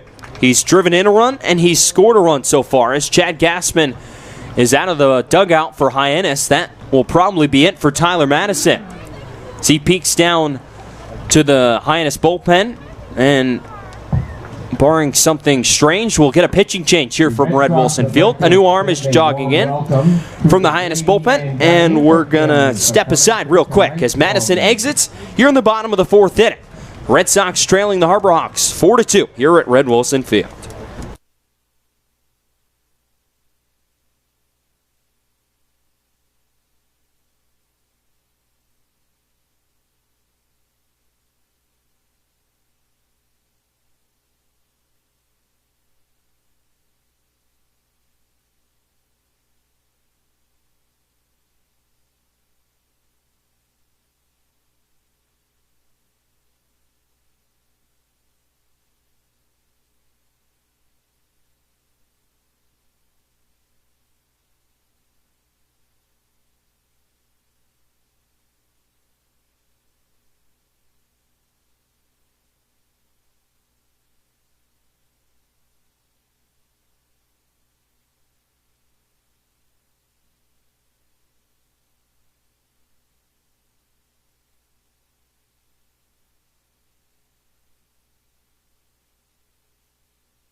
Nolan. So it'll be Nolan Crisp, the freshman right-hander out of Florida, standing at 5'9" and 175 pounds. His 5th game out of the bullpen. For the Harbor Hawks, he'll come in to face Wyatt Young. He's appeared in, I mentioned, 4 games this year. Has a save to his record. 8 innings, he struck out 10 and walked 4. Has not given up an earned run in each of his last 2 outings. His first outing was by far his worst one. I'll get into that in a second as Crisp steps in. First pitch to Wyatt Young on the way. Fastball stays upstairs and the count will go to 1-0. He got his Cape League career off to a rough start. First doubleheader Sunday of the year against Brewster. He went 3 2/3 innings, gave up 7 runs, 6 of them earned in 3 2/3. Then on 7 hits, walked 4, struck out 6. Here's the 1-0. Swing and a foul right at home plate, and Young has even up the count at 1 ball and 1 strike. And the hits just keep coming for Wyatt Young. He's now over 380 with the average on this summer. A temp player to start this season, and he's really showed he belongs here. Hitting up near 400. Leads the whole Cape League in batting average. The Red Sox have the leaders in average, home run, and RBIs here in their lineup today. 1-1 on the way from Crisp. Curveball drops in on the outside corner, and the count goes to 1-2 on Young. He extended his 6-game hitting streak to 7 with his single to lead off the Whitey first inning, back in the bottom of the first. Come on, Wyatt. It's 3 extra base hits to his name this summer. He's got 2 runners out on the base paths if he wants to drive them in with a 2-out hit here. The other guy was down the semicolon. Chris peers in at Hackenberg and he'll get a sign. The right-hander pauses, and the Florida Gator, another look back at second, will fire home the 1-2. Swinging a rocket up the middle, ranging over is the second baseman Olsen. He flips to the second base bag. Servino covers, and it'll be in time to get Dugas. So Young retired on the fielder's choice, as some pretty defense there from the Harbor Hawks will get them out of this 4th inning. And the Red Sox will strand 2 base runners on the base paths. We'll head to the 5th inning here from Red Wilson Field. It's the Red Sox trailing the Harbor Hawks 4-2 here on the Cape Cod Baseball League Network. And delivering them.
From the University of Hartford. We are back with the top of the 5th inning here from Red Wilson Field.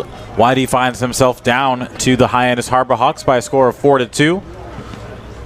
Hyannis has sent at least 5 batters to the plate in all 4 of their at-bats so far in this game.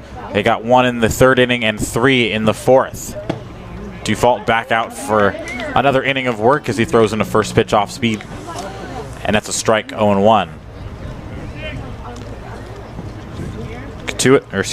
Hyannis sent 5 to the plate in the first, 6 in the second, as that one is roped foul and out of play.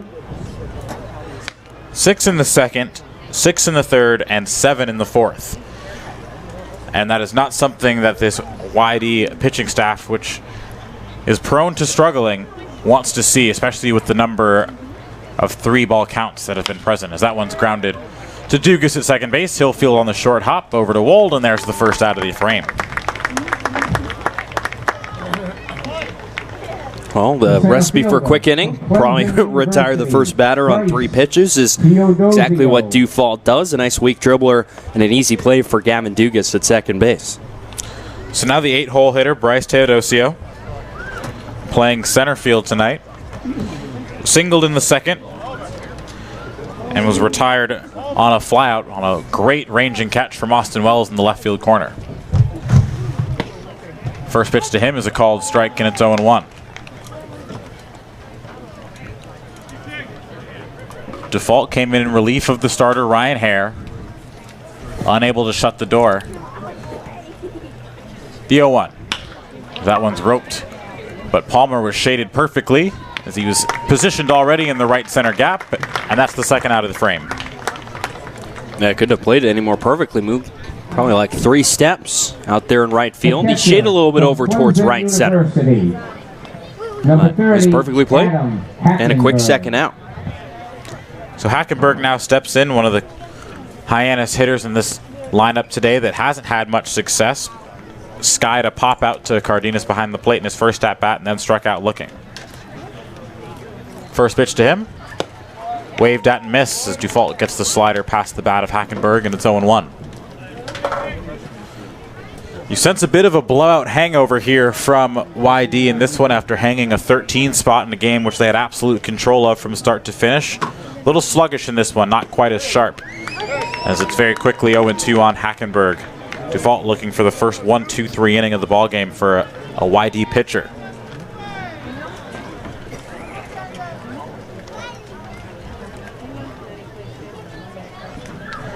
The 0-2. Big swing and a miss, and for the first time tonight, Hyannis goes down in order. It's a 1-2-3 quick inning for Brandon Dufault. We head to the bottom of the fifth here on the Cape Cod Baseball League Network. Campbell.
2, 3, and 4 for YD.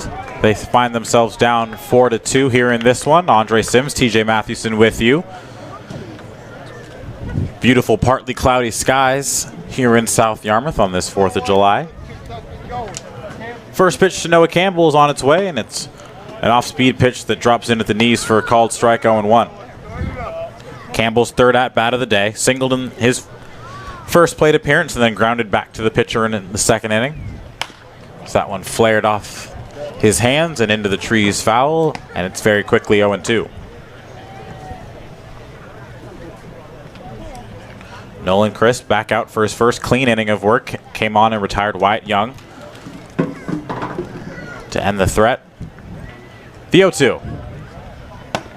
That one is a breaking ball that doesn't break, and it stays wide, 1-2.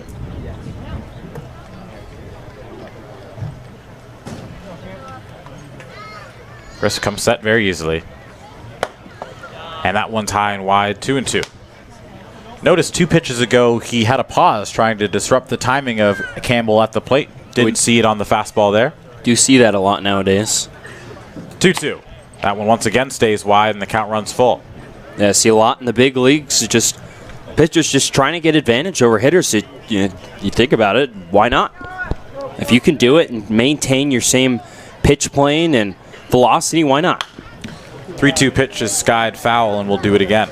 You can make the hitter shift all their weight back when they're about to load and then realize, well, I got to wait now an extra second for this guy to deliver, and by the time he does deliver, you're so off balance that you can't really catch up and you can't put a whole lot of power on that swing.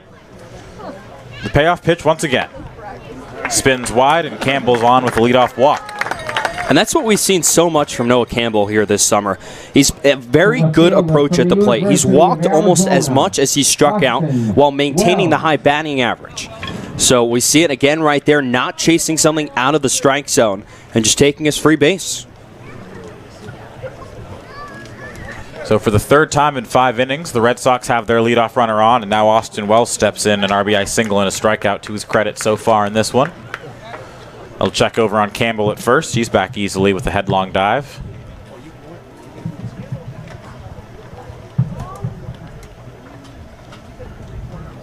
Wells, of course, pacing the Cape Cod Baseball League in home runs and RBI. First pitch to him. It's an off-speed pitch in for a called strike 0-1.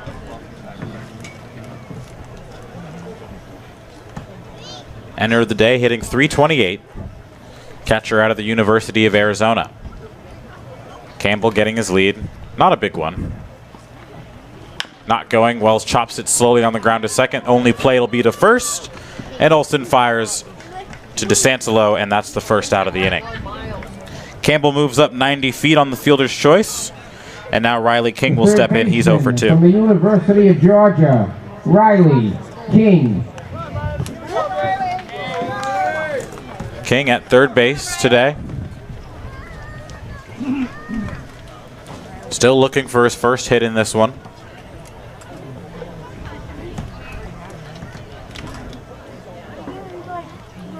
Noah Campbell waits on second base. As Whitey looks to cut the deficit from 2. First pitch to King. It's an off-speed pitch that drops in at the top of the zone for a strike 0-1.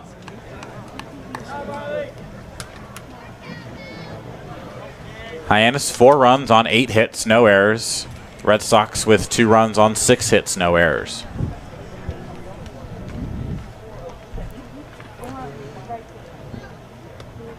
The 0-1 to King. Another breaking ball. This one drops wide, and it's 1-1. Crisp so far in this outing. Definitely favoring the breaking ball. Has been using it a lot in any count. And to his credit, has been able to throw it for a strike. 1-1. Fastball grounded, and that'll get through the hole on the left side, and that's a base hit. Campbell had to wait to see if it would get fielded, so he only advances to third base, and it's runners on the corners now for Jack Wold.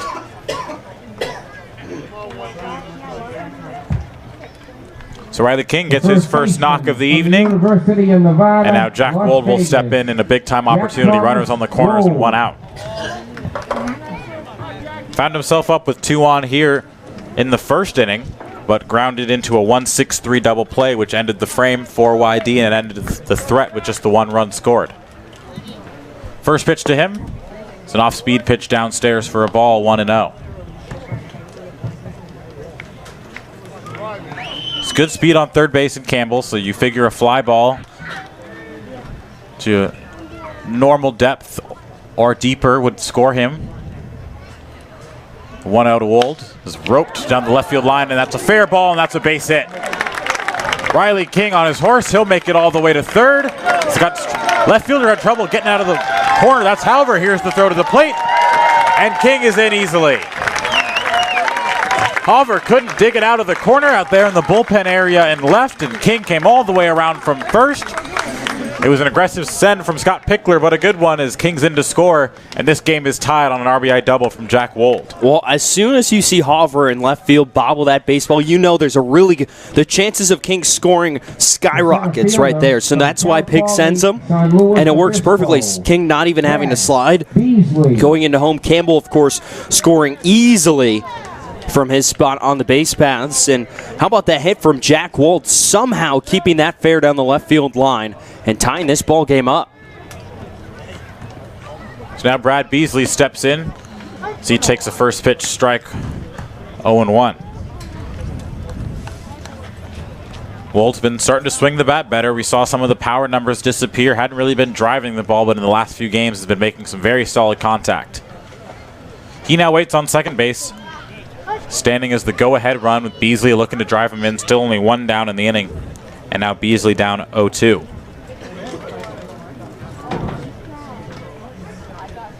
Beasley drew a walk in his last plate appearance and was then caught stealing, trying to swipe third. Here's the 0-2. And that one's just a bit wide, and it's 1-2. The bounce back ability of this Whitey offense once again on display as they quickly tie this ball game up. The 1-2. High and tight to Beasley. He kept the hands back, and it's 2-2.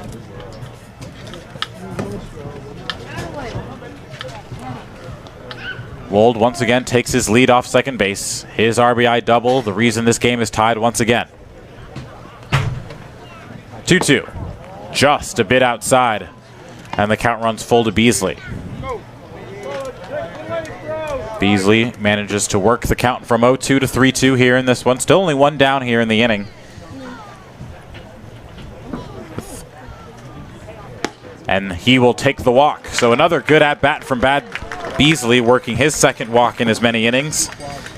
And now Jake Palmer, who continues to get on base, will step in with 2 on and still only 1 down. From the University of California at red hot Jake Palmer. Jake Palmer. Another mound visit here for Hyannis. And the pitching coach Ray Korn. This Whitey offense has done a good job against Crisp here in the 5th inning. Just working at bats, finding ways to reach base. The 5 hitters that have come up, 4 have reached, 2 on walks, 2 on base hits. And a guy who's been red hot at reaching base, and Jake Palmer, 2 for 2 today, has reached in 7 straight plate appearances. Liking your chances here if you're Whitey to take the lead. The quick mound visit is over. Crisp set to deliver once again as Palmer will step in. Jake Palmer at the plate. Wold is on second base. Beasley is on at first. Palmer with a pair of hits in this one. But he has been stranded both times.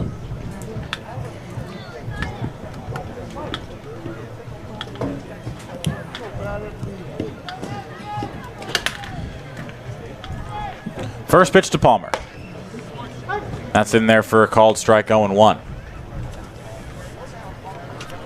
Palmer continuing to play well, taking advantage of the opportunity that he's been given in these last couple games. 7 straight plate appearances, reaching base.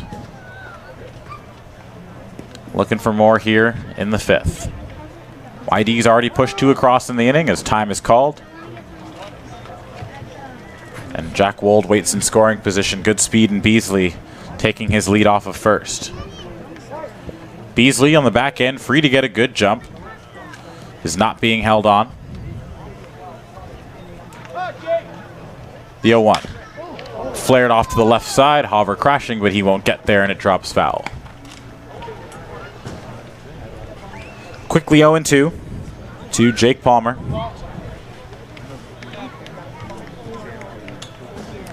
The Anteater takes a practice swing, now steps back in.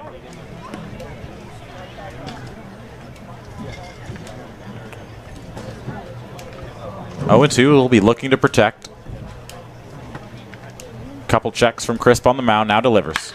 And that one's skied into center field. It's pushing Teodosio back, but he'll make the catch approaching the wall, and the throw will come into second. Wold will advance on the sacrifice fly, and now it's runners on the corners and 2 down. Sac fly for Jake Palmer. Well, Jake, not all the power in the world, just 3 home runs this spring at UC Irvine, but powers that one out enough to center field to get the job and move Wold from second to third. And give an RBI chance, looks like we're going to see Eric Tolman hit for the 2nd straight game. The freshman at ASU went yard yesterday. Now batting for and he's going to get another chance right here with 2 outs. Eric Tolman. So that is the end of the day for Cardenas, as Tolman now will step in, and you wonder if that means Austin Wells will don the catcher's gear in the next inning and Tolman will take his spot in left. Tolman, a guy who played a little bit outfield this spring at ASU, and has said he's really enjoyed it. Out there in the outfield, he's got a really good arm. He touches 90 on the mound, so he can definitely handle it.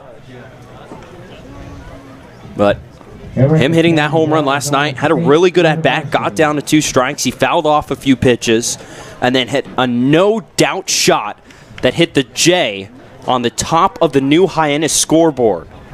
Like a moonshot of a home run. You could just hear the loud clang as it went off that new scoreboard, and now Chad Gassman out again. and it looks like we're going to get a new pitcher. So Tolman will have to take his at-bat off a new arm as Nolan Chris tonight is done. We will be right back with all the information about the new Hyannis pitcher on the other side of this break. You're listening to Red Sox Baseball on the Cape Cod Baseball League Network.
So the new pitcher will be Jonas Galero, Florida State Seminole now. The lefty to face Eric Tolman, so Hyannis gets the lefty-lefty matchup, but that was the matchup where Tolman hit his absolute moonshot last night. So here he is with runners on the corners. First pitch swinging and grounds one to short. Servideo, trouble getting out of his glove, and that ball is out of the glove of the first baseman, DeSantolo. Tolman is safe, Jack Wold scores, and the Red Sox take the lead 5-4. Well, just good hustle by Eric Tolman. Trying to be aggressive on that first pitch, feeling good with that first swing. Just nubs it off the end of the bat towards the shortstop, Servideo. It looked like he made a pretty good throw. It just needed to be scooped out of the dirt by DeSantolo at first base, and he couldn't do it. So then we'll continue, and a run will score, and the Red Sox take the lead right back. So now Dugas steps in. First pitch swinging, he skies one off to the right side, now to play, 0-1. That's why they tell you, hard 90s.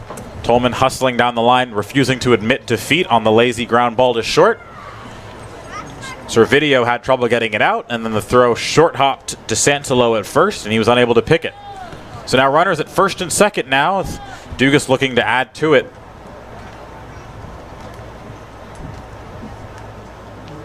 Couple checks. Now delivers. That one's well outside, and it's 1-1 to Dugas. And it looks like they're going to give an E6 there to Servideo. I don't know, the throw to me looked like it could have been picked down first base, but if it can't get picked out of the dirt and throw, the error is always going to go to the shortstop. Just the second appearance for Scalaro, as that one is high and wide, 2-1.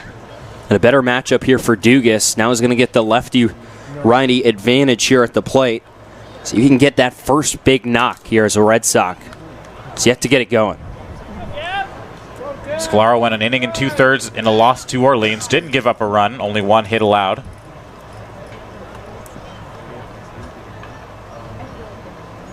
The 2-1 now to Dugas. So that one's skied foul. DeSantolo will give it a look, but it's out of play. Top of the order, and Wyatt Young waits on deck. Should Dugas be able to extend the inning here? The count 2-2 and two down and 2 runners on.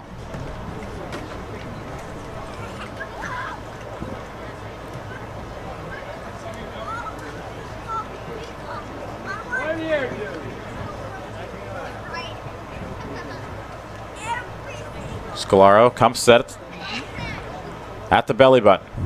A check on Beasley at second, now delivers. That one inside. Good block there from Hackenberg behind the dish, and the count runs full. Both Beasley and Tolman will be off with the pitch. No one holding either of them on.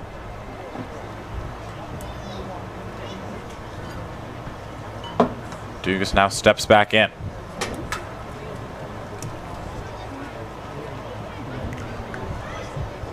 Scalaro gets the sign. Now delivers. Roped down the third base line, but just foul as it came about 4 inches from skipping over the third base bag and being fair for 1, maybe 2 RBIs there. And that would have really felt good for Dugas if he could have kept that one fair just out in front of that pitch. He's going to have to go back to work here. Payoff pitch incoming to him. So about 6 inches away from at least a 1, maybe 2 RBI double. And now Dugas steps back in, still ahead in the count 3-2. Beasley and Tolman will be off with the pitch again. There they go. As that one is downstairs at the shins, and the bases are going to be loaded for Wyatt Young. The shortstop from Pepperdine University, number 7, Wyatt And Young. walks continue to plague this pitching staff for Hyannis. Had 5 walks combined between Nolan Crisp and Tyler Madison. And now the first walk and the 6th of the game for this Hyannis pitching staff from Scalaro, with the hottest hitter wearing a Whitey uniform striding into that lefty batter's box right now. So Wyatt Young now stands with an opportunity to suddenly blow this game open after Whitey found themselves down 2 entering this inning. A golden opportunity for the Cape League's leading hitter. First pitch on its way to Wyatt Young, out of the windup. It's a breaking ball in there for a called strike, 0-1.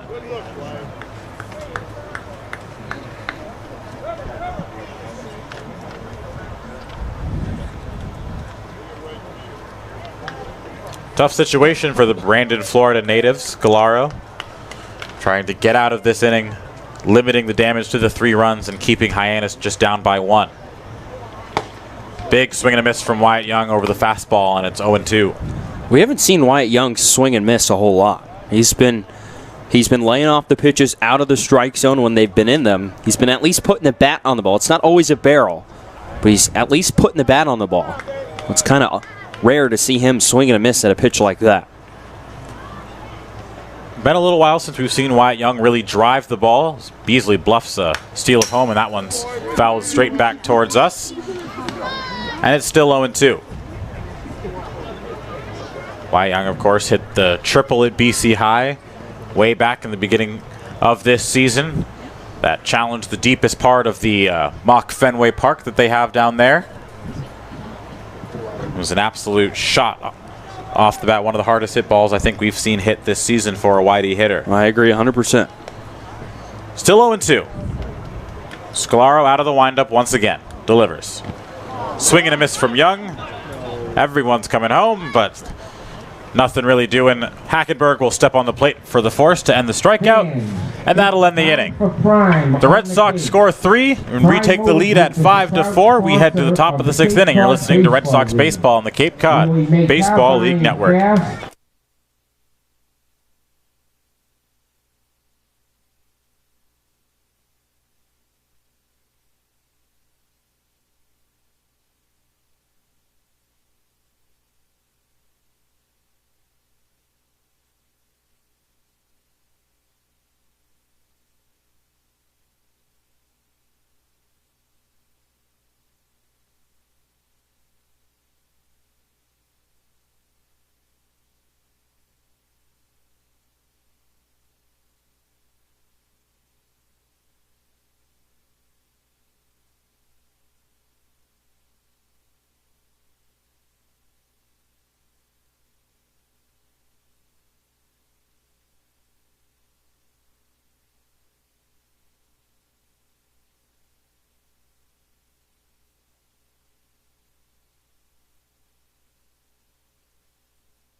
behind the Top of the 6th inning here at Red Wilson Field, and after a bit of a lackluster start to this ball game, the YD bats come alive in the home half of the 5th, hanging a 3 spot. Leading off. And now Brandon Default is spotted with a 5-4 lead. Some defensive changes for YDs after Tolman came on to pinch hit. As we suspected, he moves to left. Austin Wells is now behind the plate, donning the catcher's gear. Anthony Servideo. And it's a first pitch strike to the leadoff man, Anthony Servideo. Servideo, a costly E6 that extended the inning and allowed Jack Wold to score, and it's 0-2. Default fresh off of the first 1-2-3 inning of the ball game for a YD pitcher. Shadows starting to creep in across the field as the sun continues to set. The majority of the infield in shadows, save for second base, as the distinct lines of the various trees that line left field cast an interesting non-specific shadow, and all of the outfield still very much in the sun. Couple arms warming in the YD bullpen. As now the 1-2 to Servideo is a fastball blown by him for the first out of the inning on the swinging strikeout.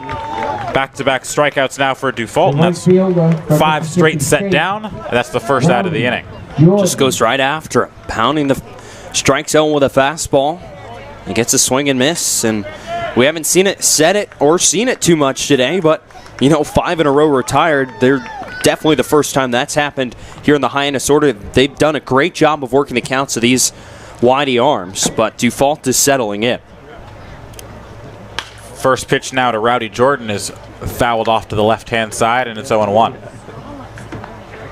Taylor Dollard, one of the best arms out of this YD bullpen, one of the arms warming right now.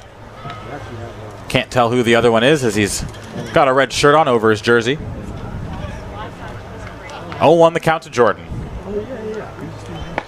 0 for 2 on the day, drew a walk in his first at bat, and it's 0-2.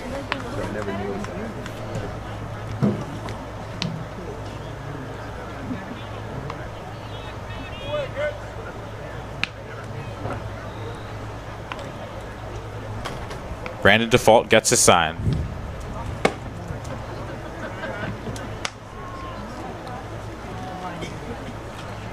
Now it's 1-2. Infield and outfield straight away, save for Jake Palmer out in right, shaded a little bit into right center. That one grounded towards Wold at first. He'll call off Default and take it to the bag himself. That's the second out of the inning. So 3 unassisted in the scorebook, and it's 2 up, 2 down as now Trevor Hover steps in, drew a walk and scored in his last at bat.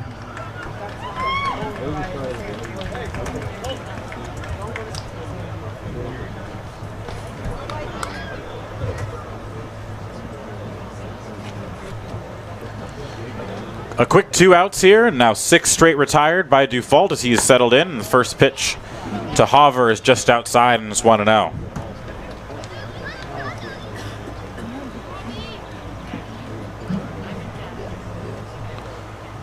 Default working out of the stretch, set at the letters. The righty kicks and deals the 1-0, and it's downstairs 2-0.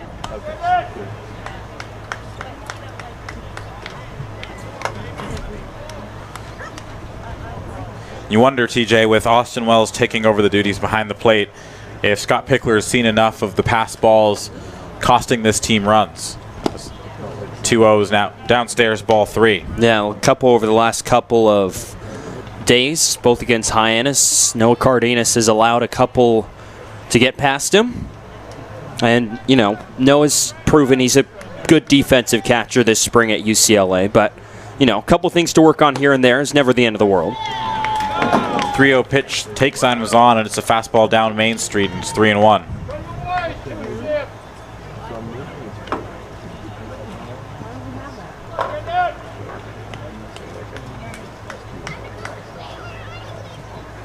Two down here in the inning. Default looking for a second consecutive 1-2-3 as he pumps in a looked like a 2-seam fastball, had some late life and caught the corner, and the count runs full. Default looking to battle back from the 3-0 count to go 1-2-3 once again here in the 6th.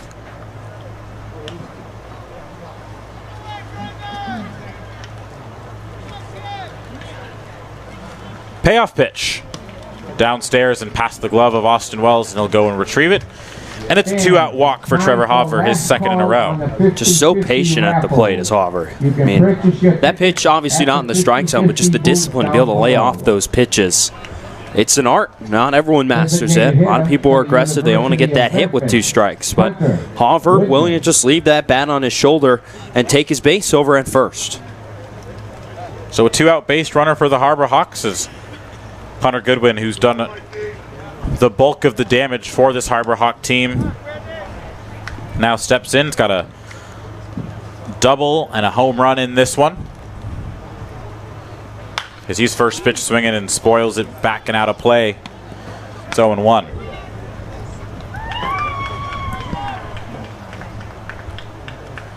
Still just an absolutely gorgeous day here in South Yarmouth. Some of the humidity has gone away as the sun begins to set. Breeze blowing through the field. 0-1 offering. Chopped foul once again. And it's quickly 0-2. Default looking to work around the 2-out walk. Goodwin struck out in his first at-bat.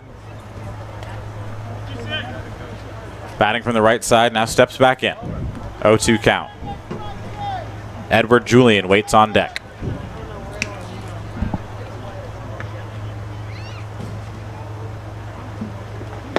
Big swing and a miss, and Default works around the walk.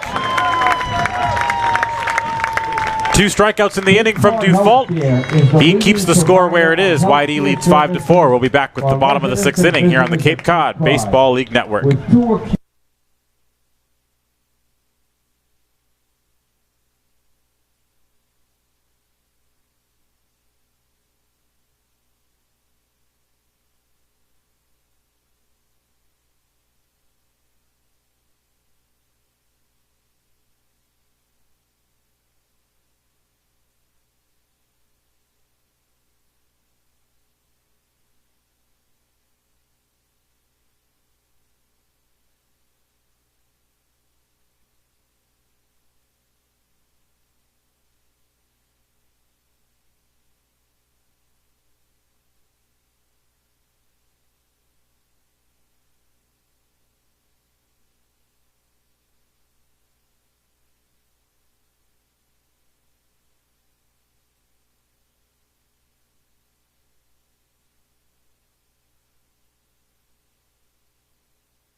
From the University of South Carolina. Noah Campbell will step in to lead things off.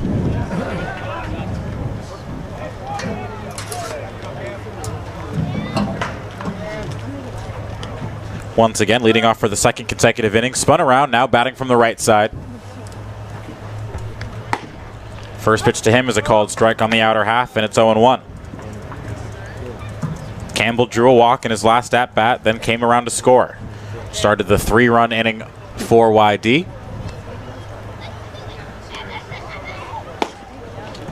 Waved and missed at the off-speed pitch, and it's very quickly 0-2. Campbell batting from the right side, is arguably his weaker side. Faces the 0-2 count, and that one's wide.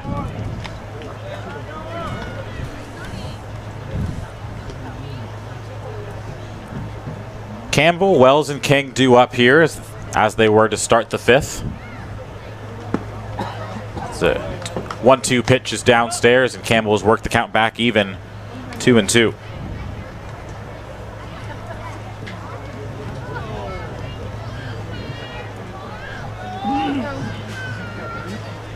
Two-two offering now. That one is high, and from 0-2, Campbell has worked the count back to 3-2. Seems like every other batter in this ball game, TJ, has worked a 3-2 count. It's been a pretty good hitting clinic between these two teams today. I mean, good at bats, not chasing too much, making the pitchers work, which they really have. That one's fouled back into the screen, and it's still 3-2. It's not just taking the balls. It's when you get a pitch in the strike zone, sometimes you just got to spoil it, as Campbell did right there. We've seen a lot of foul balls today, too. 4 runs on 8 hits, 1 costly error for Hyannis, 5 runs on 8 hits, no errors for YD. The 3-2 pitch is a fastball that paints the inside corner, and that'll be a looking strikeout there for Noah Campbell. First out of the inning. And Noah probably thinking he's going to get an off-speed pitch right there. Thinking that pitch is going to dive back towards his foot. A breaking ball, but instead the fastball just stays true. Ends up being right down the middle and out number 1 here in the bottom of the 6th. So now Austin Wells steps in. Grounded out on a fielder's choice his last time up. Looks at the first pitch downstairs, 1-0. Wells has a single and an RBI in this one. As that one once again is low, and it's quickly 2-0. Hitters count for Austin Wells.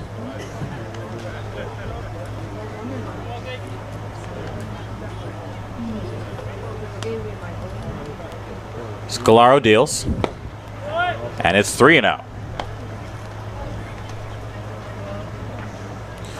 Scalaro got out of a bases-loaded jam in the 6th to limit the damage to just the 3 runs.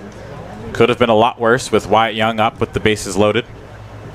3-0 offering to Wells, and that's upstairs, and it's a 4-pitch walk. All right after Scalaro is able to bounce back and get Campbell on a 3-2 pitch. He's nowhere near the strike zone against Austin Wells. And the way the Hyannis bats have been swinging today, you know, a 1-run deficit isn't the end of the world, but allowing a 4-pitch walk here in the middle of the lineup, set to come to the plate for YD, a chance for the Red Sox to extend that lead. So now Riley King will step in, picked up a base hit in his last at-bat and also came around to score. First pitch to him is fouled back to the screen. And it's 0-1. Jack Wold waits on deck.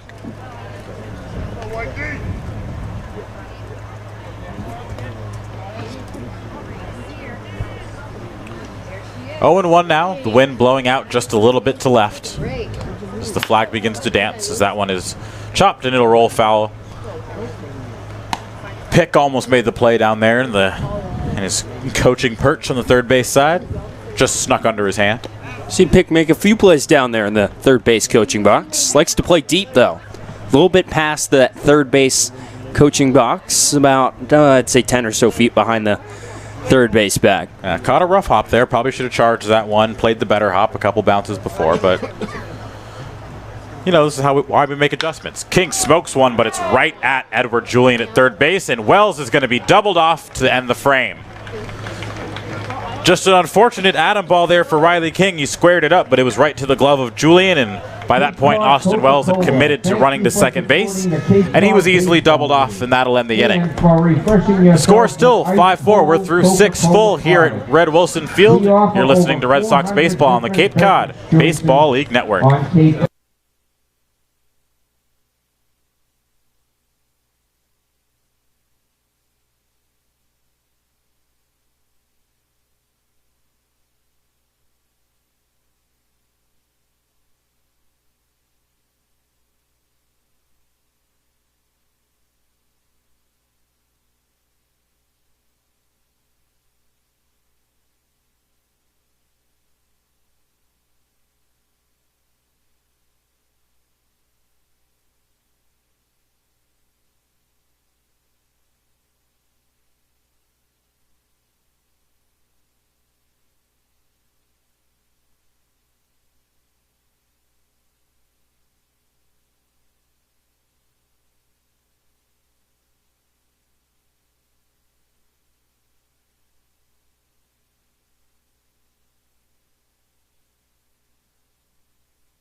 Top of the 7th inning.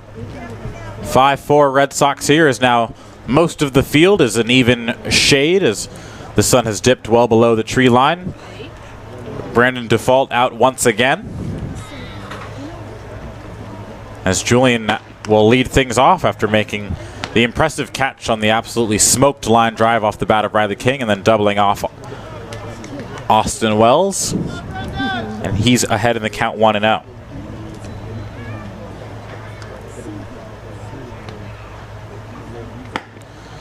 A quick 2-0 count from Default as he's missed both pitches wide.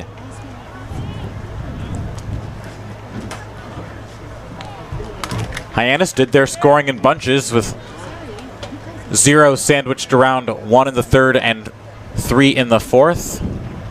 It's the 2-0 pitch. It's a called strike on the outer half. It's 2-1. YD on the other hand, similar to last night's game, but not quite as prolific, spreading it out. A run in the 1st, a run in the 2nd, and then a 3-spot in the 5th. The 2-1 pitch now to Julian. Fouled back into the screen, and it's 2-2. Julian was on it. Really not a bad number in the last 9 frames these two teams have played. The Red Sox, or pardon, the last 12 frames, the Red Sox have scored in 9 of them.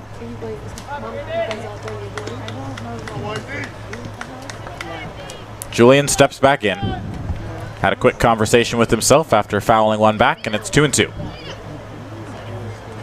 Here's the pitch.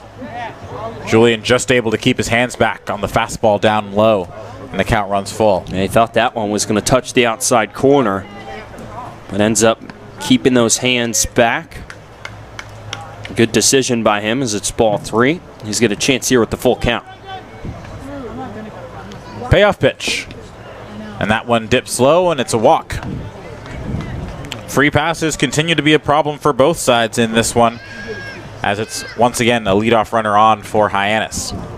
The first baseman from Florida Atlantic University, Jared DeSantolo. And it looks like Pick has seen enough. It's looking like Adam Jeanette is going to be the one to come in. This Pick waiting. And there's the sign. Short hook for Brandon Default here in the 7th inning as he allows the leadoff runner to reach. And Default will be coming in to dispatch him.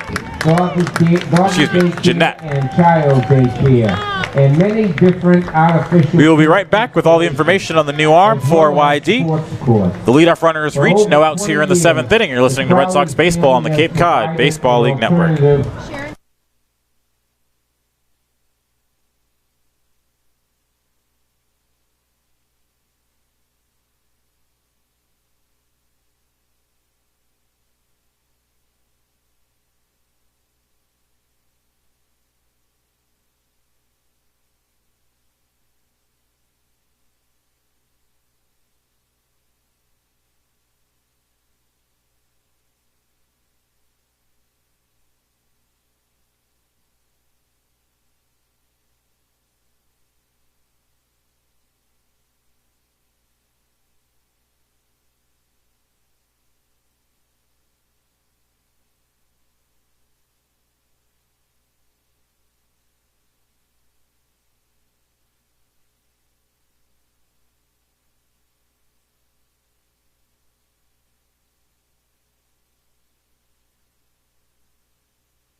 number 42. So the new arm is Adam Jeanette out of Mercyhurst, Division II school.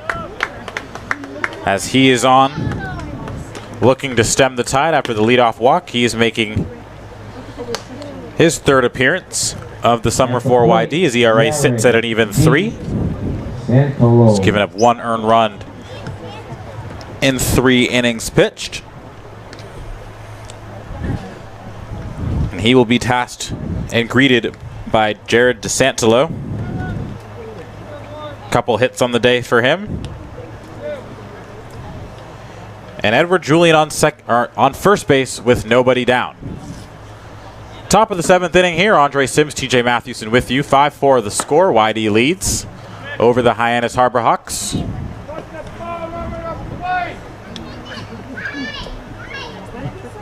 Eight of the 10 teams in action today.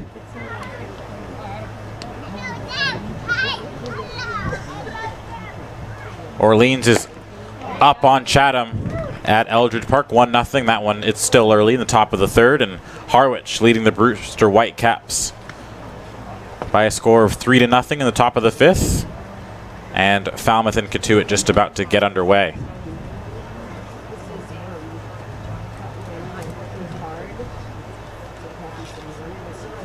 One and 1 the count. Jeanette fires and pumps in a fastball, and it's now 1-2.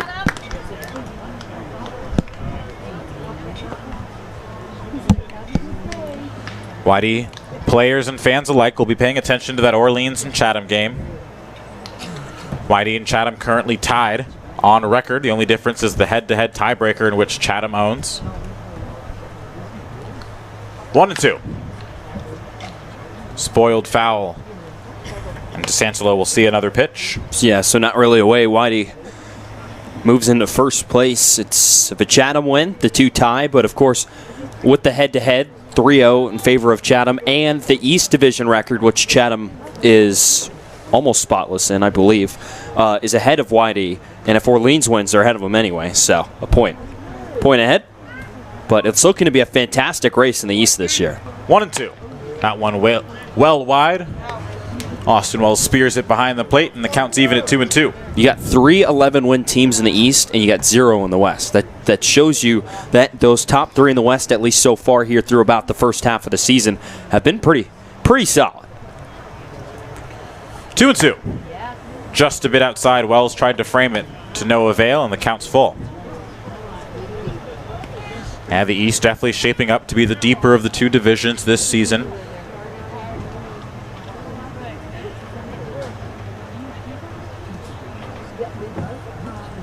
Full count to the first batter. Adam Jeanette is facing Jared DeSantolo. Here's the payoff pitch. That one's grounded over to second. Dugas' only play is to first. He'll make the toss, and that's the first out of the inning. Julian advances to second on the play. And there's one down here in the 7th. Yeah, not a chance for Dugas to go to second right there. Julian got a good jump off the bag at first. And all the momentum for Dugas as he's gliding over to his left is towards first base, so why not just make the easy play? Well, the tying run here for Hyannis moves into scoring position at second base. Jackson Olsen now will step in, second baseman tonight, with a chance to tie this game up for his team. Here's the first pitch. Waved at and missed. He was ahead of the off-speed pitch, and it's 0-1. This time you can get half price at the concession stand. Burgers, pizza, hot dogs. 0-1 the count. Jackson Olsen stands in the left-hander's batter's box. Here's the pitch. Once again, ahead of the off-speed. He's not recognizing it out of the hand, and it's quickly 0-2.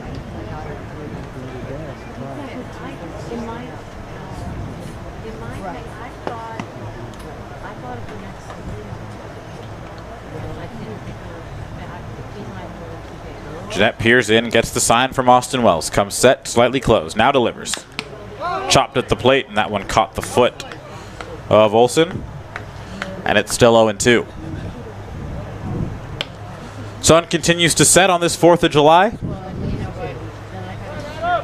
Center field and left field still very much in the sunlight, but the right field corner now a bit in the shadows. The entire infield in shadows as well.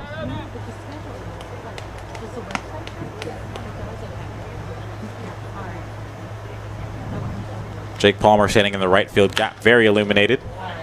So that one's chop fouled once again off the bat of Olson, and it's still 0-2. 4th of July on Cape Cod is really something special. This place gets so crowded. So many people want to come to the beach, see the not city-like atmosphere here. Very laid back, relaxed. Play some real golf, play some mini golf like we do. See some baseball as well. Really fantastic, and man, it's been a nice day. It was hot today, it was muggy, but it was an absolutely picture-perfect day, the kind of day you want on 4th of July, the kind of day you want to hit the beach for. Hang out, watch the fireworks later this evening. Of course, multiple fireworks shows across the elbow of Massachusetts. Yeah, it's going to be a picturesque sky here.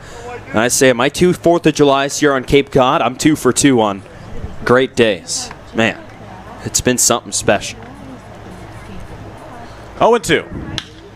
Flared up through the right side, and that's a base hit. Palmer was shaded in right center field, and that will allow the runner Julian to score easily, and this game is tied once again, 5-5. Yeah, shame there. Jake Palmer is shaded deep and way over into right center field. So when Olson pulls that ball down the right, near straightaway right field, he's got to come a long way to get that one. And that's where the leadoff walk comes back to bite you as the tying run, and Edward Julian can cross home plate without any effort. That ball so far away from Jake Palmer in right field. So Rigsby Mosley will step in and pinch hit for Bryce Teodosio.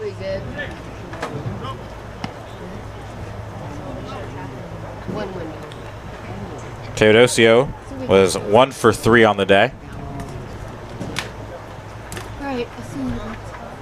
Runner on first, 1 down here in the inning. This game is tied once again. Now a back and forth contest here at Red Wilson. Mosley. And he takes the first pitch wide for a ball, 1-0.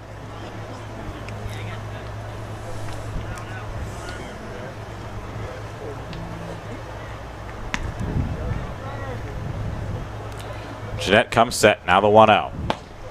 Waved at and miss. Mosley out in front of the off-speed pitch, and it's 1-1.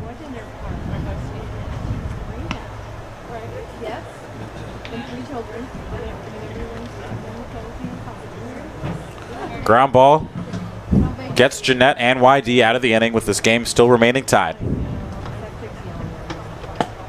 So that one's downstairs, 2-1. Rigsby attends Troy University.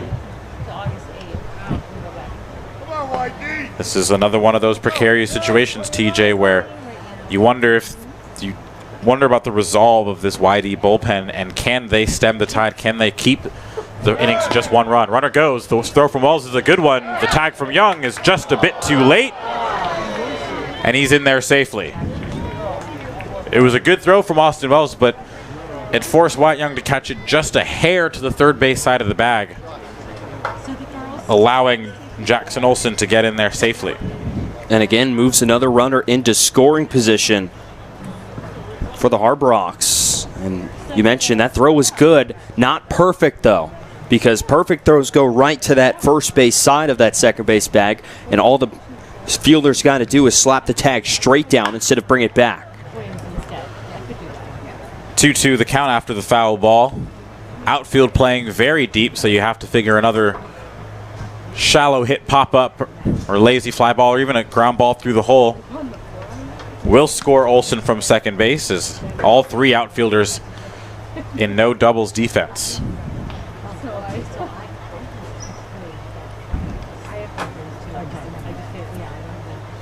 Two. Foul tipped, and that got a piece of Austin Wells behind the plate. Looked like it hit off his foot, and the count holds.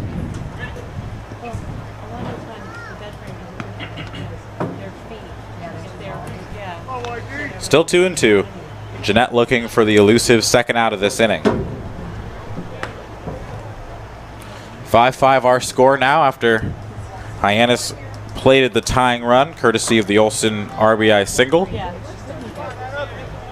Once again, a ton of room in straightaway right field. That one goes all the way to the backstop. Jeanette fires an errant fastball, and now the runner is on third, the go-ahead run. That one just looks like it slips. Yeah, another mistake here from Jeanette. Yeah, it allows the runner to go up 30 or 60 more feet. And now any base hit into the outfield will easily score the base runner, Jackson Olsen.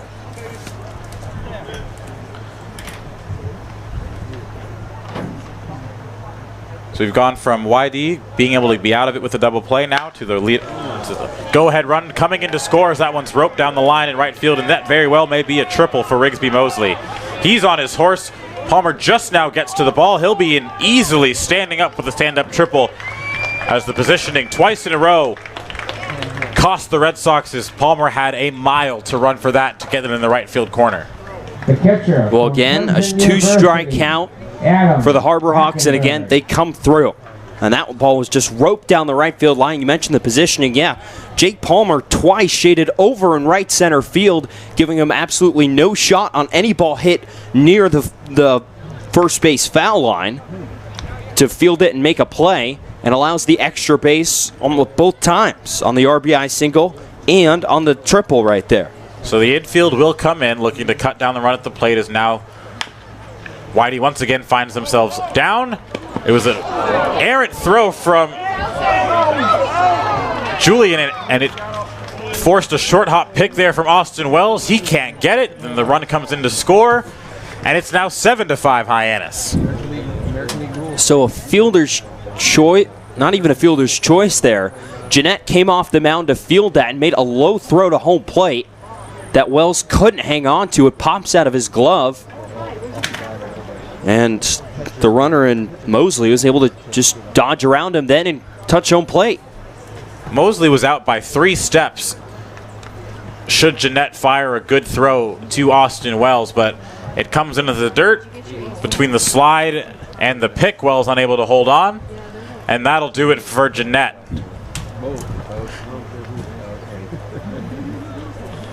So Jeanette comes in and struggles here in this inning, as he has surrendered the lead, and he will get replaced. We'll get you all the information on the new arm. It's now 7-5 Hyannis. You're listening to Red Sox Baseball on the Cape Cod Baseball League Network.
And we are back here at Red Wilson Field as the stop job will be tasked to Legend Smith out of Oklahoma as he looks to stop the bleeding here, with YD already plating 3 for the second inning in this ball game as they now lead 7-5. Andre Sims, TJ Mathewson with you.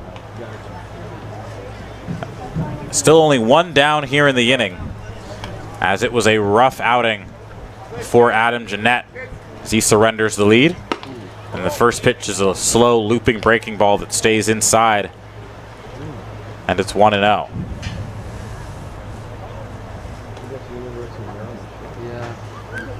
Adam Jeanette only records 1 out. As the second pitch from Smith is high and tight, and it's 2-0. Goes a third of an inning. 2 hits as of right now. 2 runs. He's responsible for the runner on first. And it's a called strike. And it's 2-1. Servideo at the plate, getting his 5th at bat.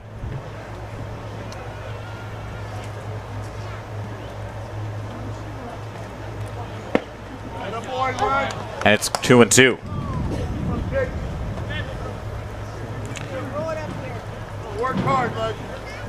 So far, Julian, who led off the inning with the walk, has scored. After a fielder's choice, he advanced to second. Olson doubled him in on a bloop to right field, and then Rigsby Mosley pinch hitting with an RBI triple. And that's a strikeout for Legend Smith, and that's the 2nd out of the inning. Following the Mosley triple, Adam Hackenberg singled him in on an infield hit. Or looked like they actually scored that a throwing error for Dufault. Excuse me, Jeanette. As he spiked one to Austin Wells that allowed both Mosley to score and Hackenberg to reach. So now Rowdy Jordan, this time batting from the right side. First pitch to him. So looping breaking ball that stays high and wide, 1-0. 7-5 our score now. So Red Sox will once again have to put on their rally caps in this one after reclaiming the lead with a 3 spot. Rowdy Jordan with the big swing and a miss, and it's 1-1. Now, other thing to watch out for, we haven't had a problem with this yet here at Red Wilson, but sundown's about 25 minutes from now, and we're here in the top of the 7th inning part. I wonder if we can get 9. Still plenty of sunlight in the sky as of right now as Jordan chases a ball, and it's 1-2. Sun hasn't quite set beyond DY High School here. Still just above the school buildings behind us.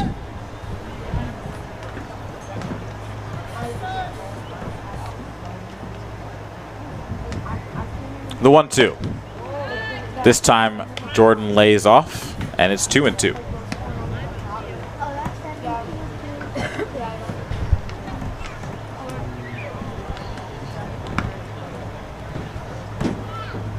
Hackenberg waits on first.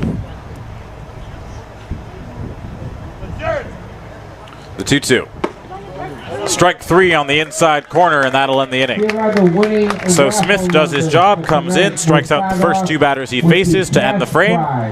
YD has their work cut out for him. It's stretch time here at Red Wilson Field. Score 7-5 Hyannis. We'll be right back. You're listening to Red Sox Baseball on the Cape Cod Baseball League Network.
Bottom of the 7th inning here from South Yarmouth. It's the Hyannis Harbor Hawks 7 and the Whitey Red Sox 5. TJ Mathewson and Andre Sims here with you from a beautiful 4th of July evening here on Cape Cod.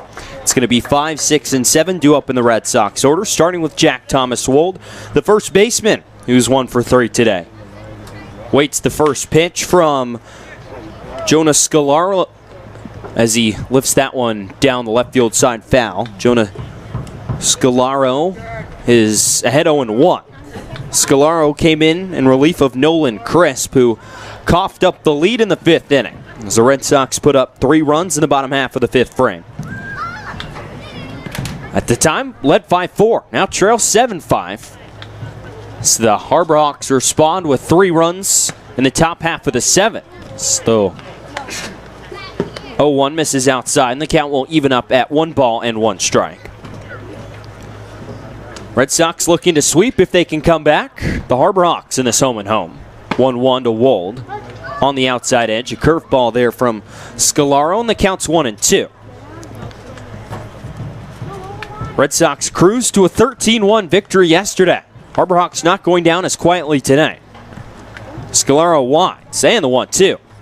Off speed, off the edge, and Wold has worked the count to 2-2. Jack still hasn't walked yet this year. Has struck out 9 times and not reached base on the free pass. He awaits the 2-2. Swing and a chopper foul up the first base side, and the count will stay even at 2 balls and 2 strikes. He's facing the Florida State product, Jonah Scalaro. The sophomore left-hander stands at 5'10", about 180 pounds. Native of Valrico, Florida. Here's the 2-2. Brushes Wold back as he takes a few steps out of the lefty box, and he's worked the count full 3-2. He's got a fastball that sits in the high 80s to low 90s, a curveball around in the low 70s, and a slider that touches 80. The lefty will wind, and a 3-2. Curveball misses high for ball 4. So Jack Wold will toss his bat aside, and he'll jot down to first base to lead off walk here in the 7th inning. So Wold walks for the first time this summer. That'll bring up the center fielder, Brad Beasley. So Beasley today has walked twice. He was thrown out, stealing back in the 4th inning on a failed double steal by Whitey. So Scalaro now with the runner on first, works in the stretch. He'll look over at Wold at first, fire the first pitch to Beasley. Fastball dots the outside corner for a strike. It's 0-1.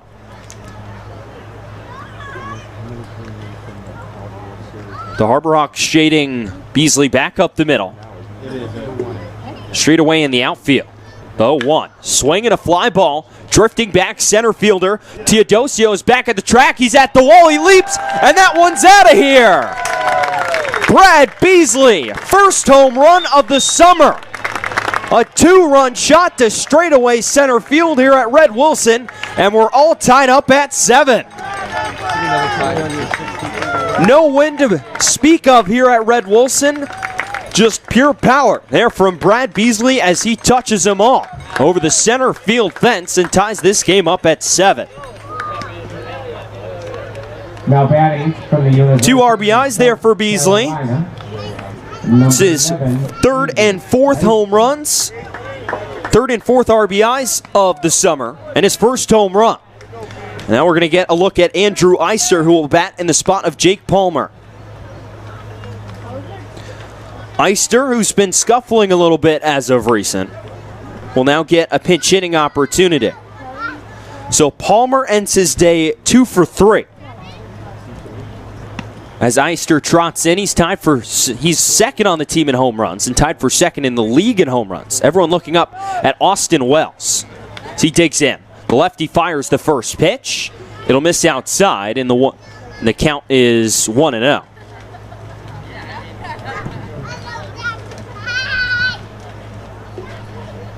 Eister awaits the 1-0 on the way, misses outside, and the count's 2-1 on Eister.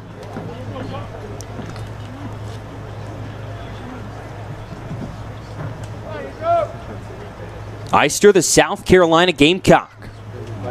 Double-digit home runs this spring awaits the 2-0. Swing and a foul out of play by Eister, and the count will go to 2-1. JUCO product, also played at Santa Fe College before heading to South Carolina for his sophomore season.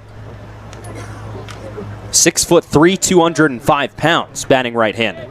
Awaits the 2-1. Swing and a miss, and the count will go to 2 balls and 2 strikes. Eister was up at 400 for most of the season with his average, but has scuffled recently. Has no hits in 6 of his last 7 games.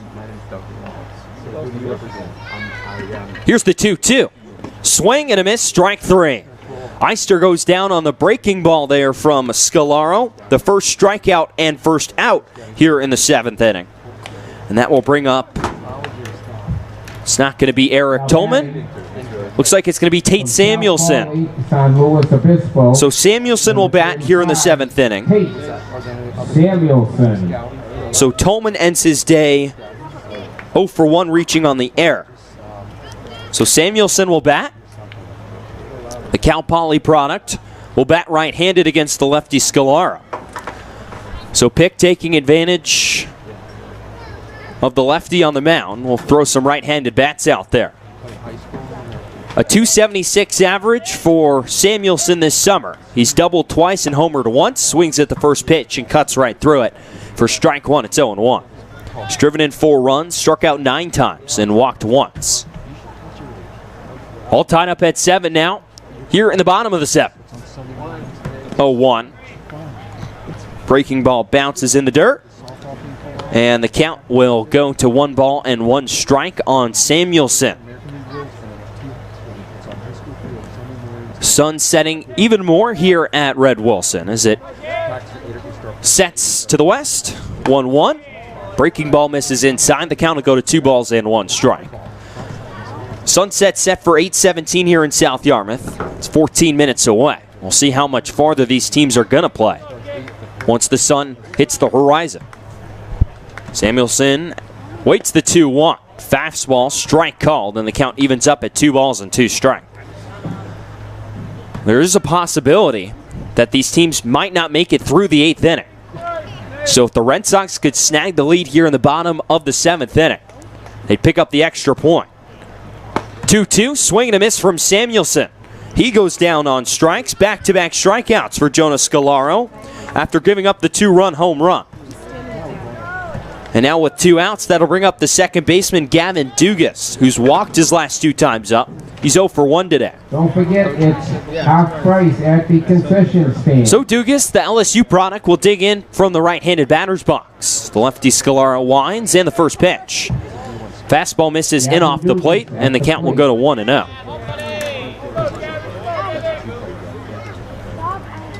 How about now for Dugas' first home run? It would be big. Red Sox are able to take the lead here in the bottom of the 7th. 1-0. Healthy cut and a miss there from Dugas, and the count will even up at 1 ball and 1 strike. Dugas, freshman at LSU, the only player on the Red Sox roster born in the year 2000. 1-1, bounces in there, and the count will go to 2 balls and 1 strike. He'll tap his bat on home plate. Pinwheeled a couple times. Defense playing straight up for Gavin. Scalaro winds out of the windup, the 2-1. Swing and a foul back just to the left of our camera, situated behind home plate, and the count will go to 2-2. Had one scary incident last year when Christian Koss, a shortstop of UC Irvine, now in the Rockies organization, fouled one back into our camera. Had to readjust it a little bit. Here's the 2-2. Breaking ball misses inside. As in a check swing appeal down to first, and Sam Finn says Dugas didn't go around. The count will go full 3-2. If Gavin can reach, Wyatt Young's on deck. He's already got a pair of base hits today. Scalaro gets his sign. Here's the payoff pitch. Swing and a foul straight up over our heads and into the parking lot. And the count will stay full on Dugas at 3-2. Crowd has thinned out a little bit as people plan their later night festivities here on Cape Cod for 4th of July. Still a decent amount here, though, at Red Wilson. Here's the 3-2. Fastball stays upstairs, and that'll be ball 4. So Dugas will jog down to first, and with 2 outs, the top of the lineup is coming to the plate for YD in the form of Wyatt Young. Young, a pair of singles in his first 2 at-bats in the first and the second, then grounded into a fielder's choice and struck out swinging. Batting here in the 7th, all tied up here at 7 between YD and Hyannis. Harbor Hawks scuffling at 3-14-1 this season. The Red Sox fairly opposite at 11-6-1. Turn and a throw to first by Scalaro. Back in plenty of time, it's Dugas. Gavin hasn't attempted a stolen base yet this summer. He's got that sliding mitt on his left hand. So he takes his lead off of first. Scalaro peering in, left arm dangling by his side, now comes set. Young digs into the lefty box, and another turn and throw to first. Dugas again back in plenty of time. So we've already seen 2 throws over. Here with Dugas on at first base, he's the go-ahead run.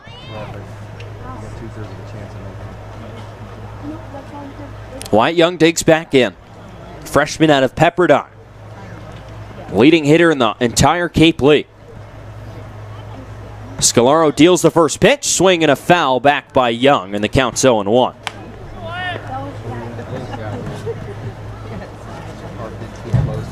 Wyatt played quite a bit his freshman year at Pepperdine. Appeared in 49 games. He hit .315. 3 doubles, a triple, and 2 home runs in the spring. He's yet to go yard yet this summer. Be big if he got one here. Digs back in from the left side. Scalaro again, and he sets for a second and then steps off. The Florida native will come set right at the chest, and a quick step off and a throw over to first. They're keeping a keen eye over there at Dugas at first. He's not getting too big of a lead over there. As I mentioned, hasn't stolen a base yet. Scalaro peers in. He'll now come set again from the first base side of the rubber. Now he'll kick and fire the 0-1, swing and a rocket into right field for a base hit. Dugas will stop at second base, the third base hit of the game for Wyatt Young. So he keeps the line moving, and now the go-ahead run stands on second base for YD, and Noah Campbell striding to the plate. Impressive dodgeball skills there from Dugas at first.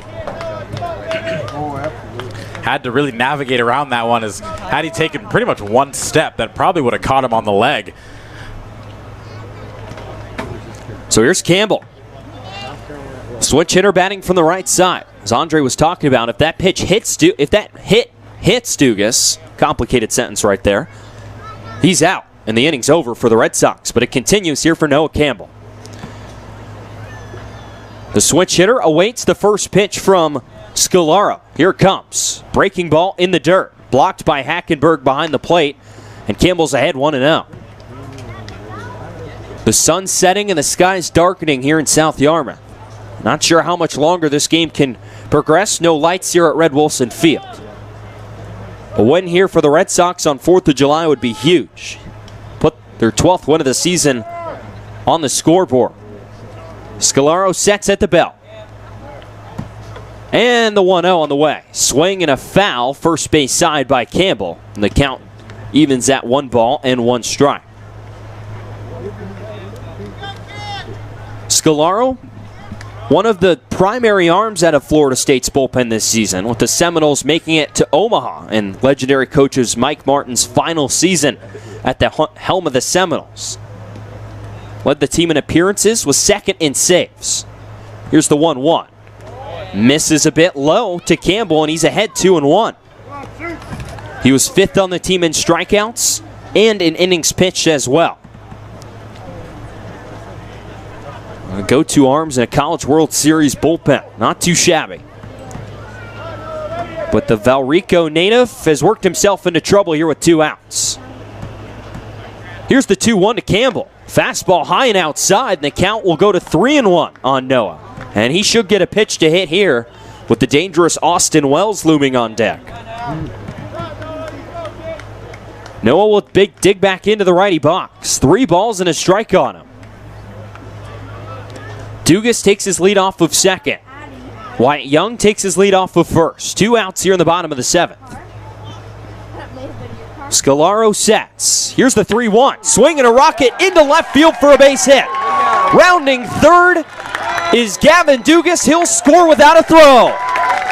Noah Campbell, a go-ahead RBI single here in the bottom of the 7th inning. Puts the Red Sox on top 8-7. This Red Sox lineup keeps churning here against the Hyannis bullpen as they've served up a 3 spot here in the bottom of the 7th inning. This game makes no sense at this point. There have been all kinds of walks, all kinds of miscues, some unfortunate defensive positioning. It's been back and forth and back and forth. It's like neither bullpen wants to hold a lead. I just am running out of words. We've seen it a few times in this season, TJ, where Whitey seems to figure out a way to win games that realistically they don't deserve to win, and it feels like we could be on track for another one of those here today. And let's just take a look at bat by Gavin Dugas. He worked the count full, ends up drawing the 2-out walk, and then ends up scoring the go-ahead run. First pitch to Austin Wells misses down outside, and the count's 1-0 on Austin. But you have Scalaro give up the 2-run home run to Brant Beasley. Then he retires the next 2 batters, Andrew Eister and Tate Samuelson, on strikes. It looks like he's going to get out of the inning. No, then you have Gavin Dugas work his 3rd straight walk. And then you have a base hit by Wyatt Young and a base hit by Noah Campbell, and then all of a sudden, Red Sox are back on top. What a wild game here on the 4th of July. 1-0, breaking ball drops in there, and the count evens at 1 ball and 1 strike. Well, one thing is for certain, the Red Sox have had no trouble scoring runs on this Hyannis pitching staff. After 13 yesterday, they're at 8 here in the bottom of the 7th inning. Scalaro against sets, and the Seminole deals the 1-1. Swing and a line drive past the second baseman, Olsen, and into right field. Rounding third is Young. He'll come home to score. Throw gets cut off at second base by the shortstop, Savinio. An RBI single from Austin Wells extends his Cape League leading now 17th RBI of the season. And the Red Sox have now sent 9 batters to the plate here in the 7th inning and have plated 4 runs. It's 9-7 Red Sox.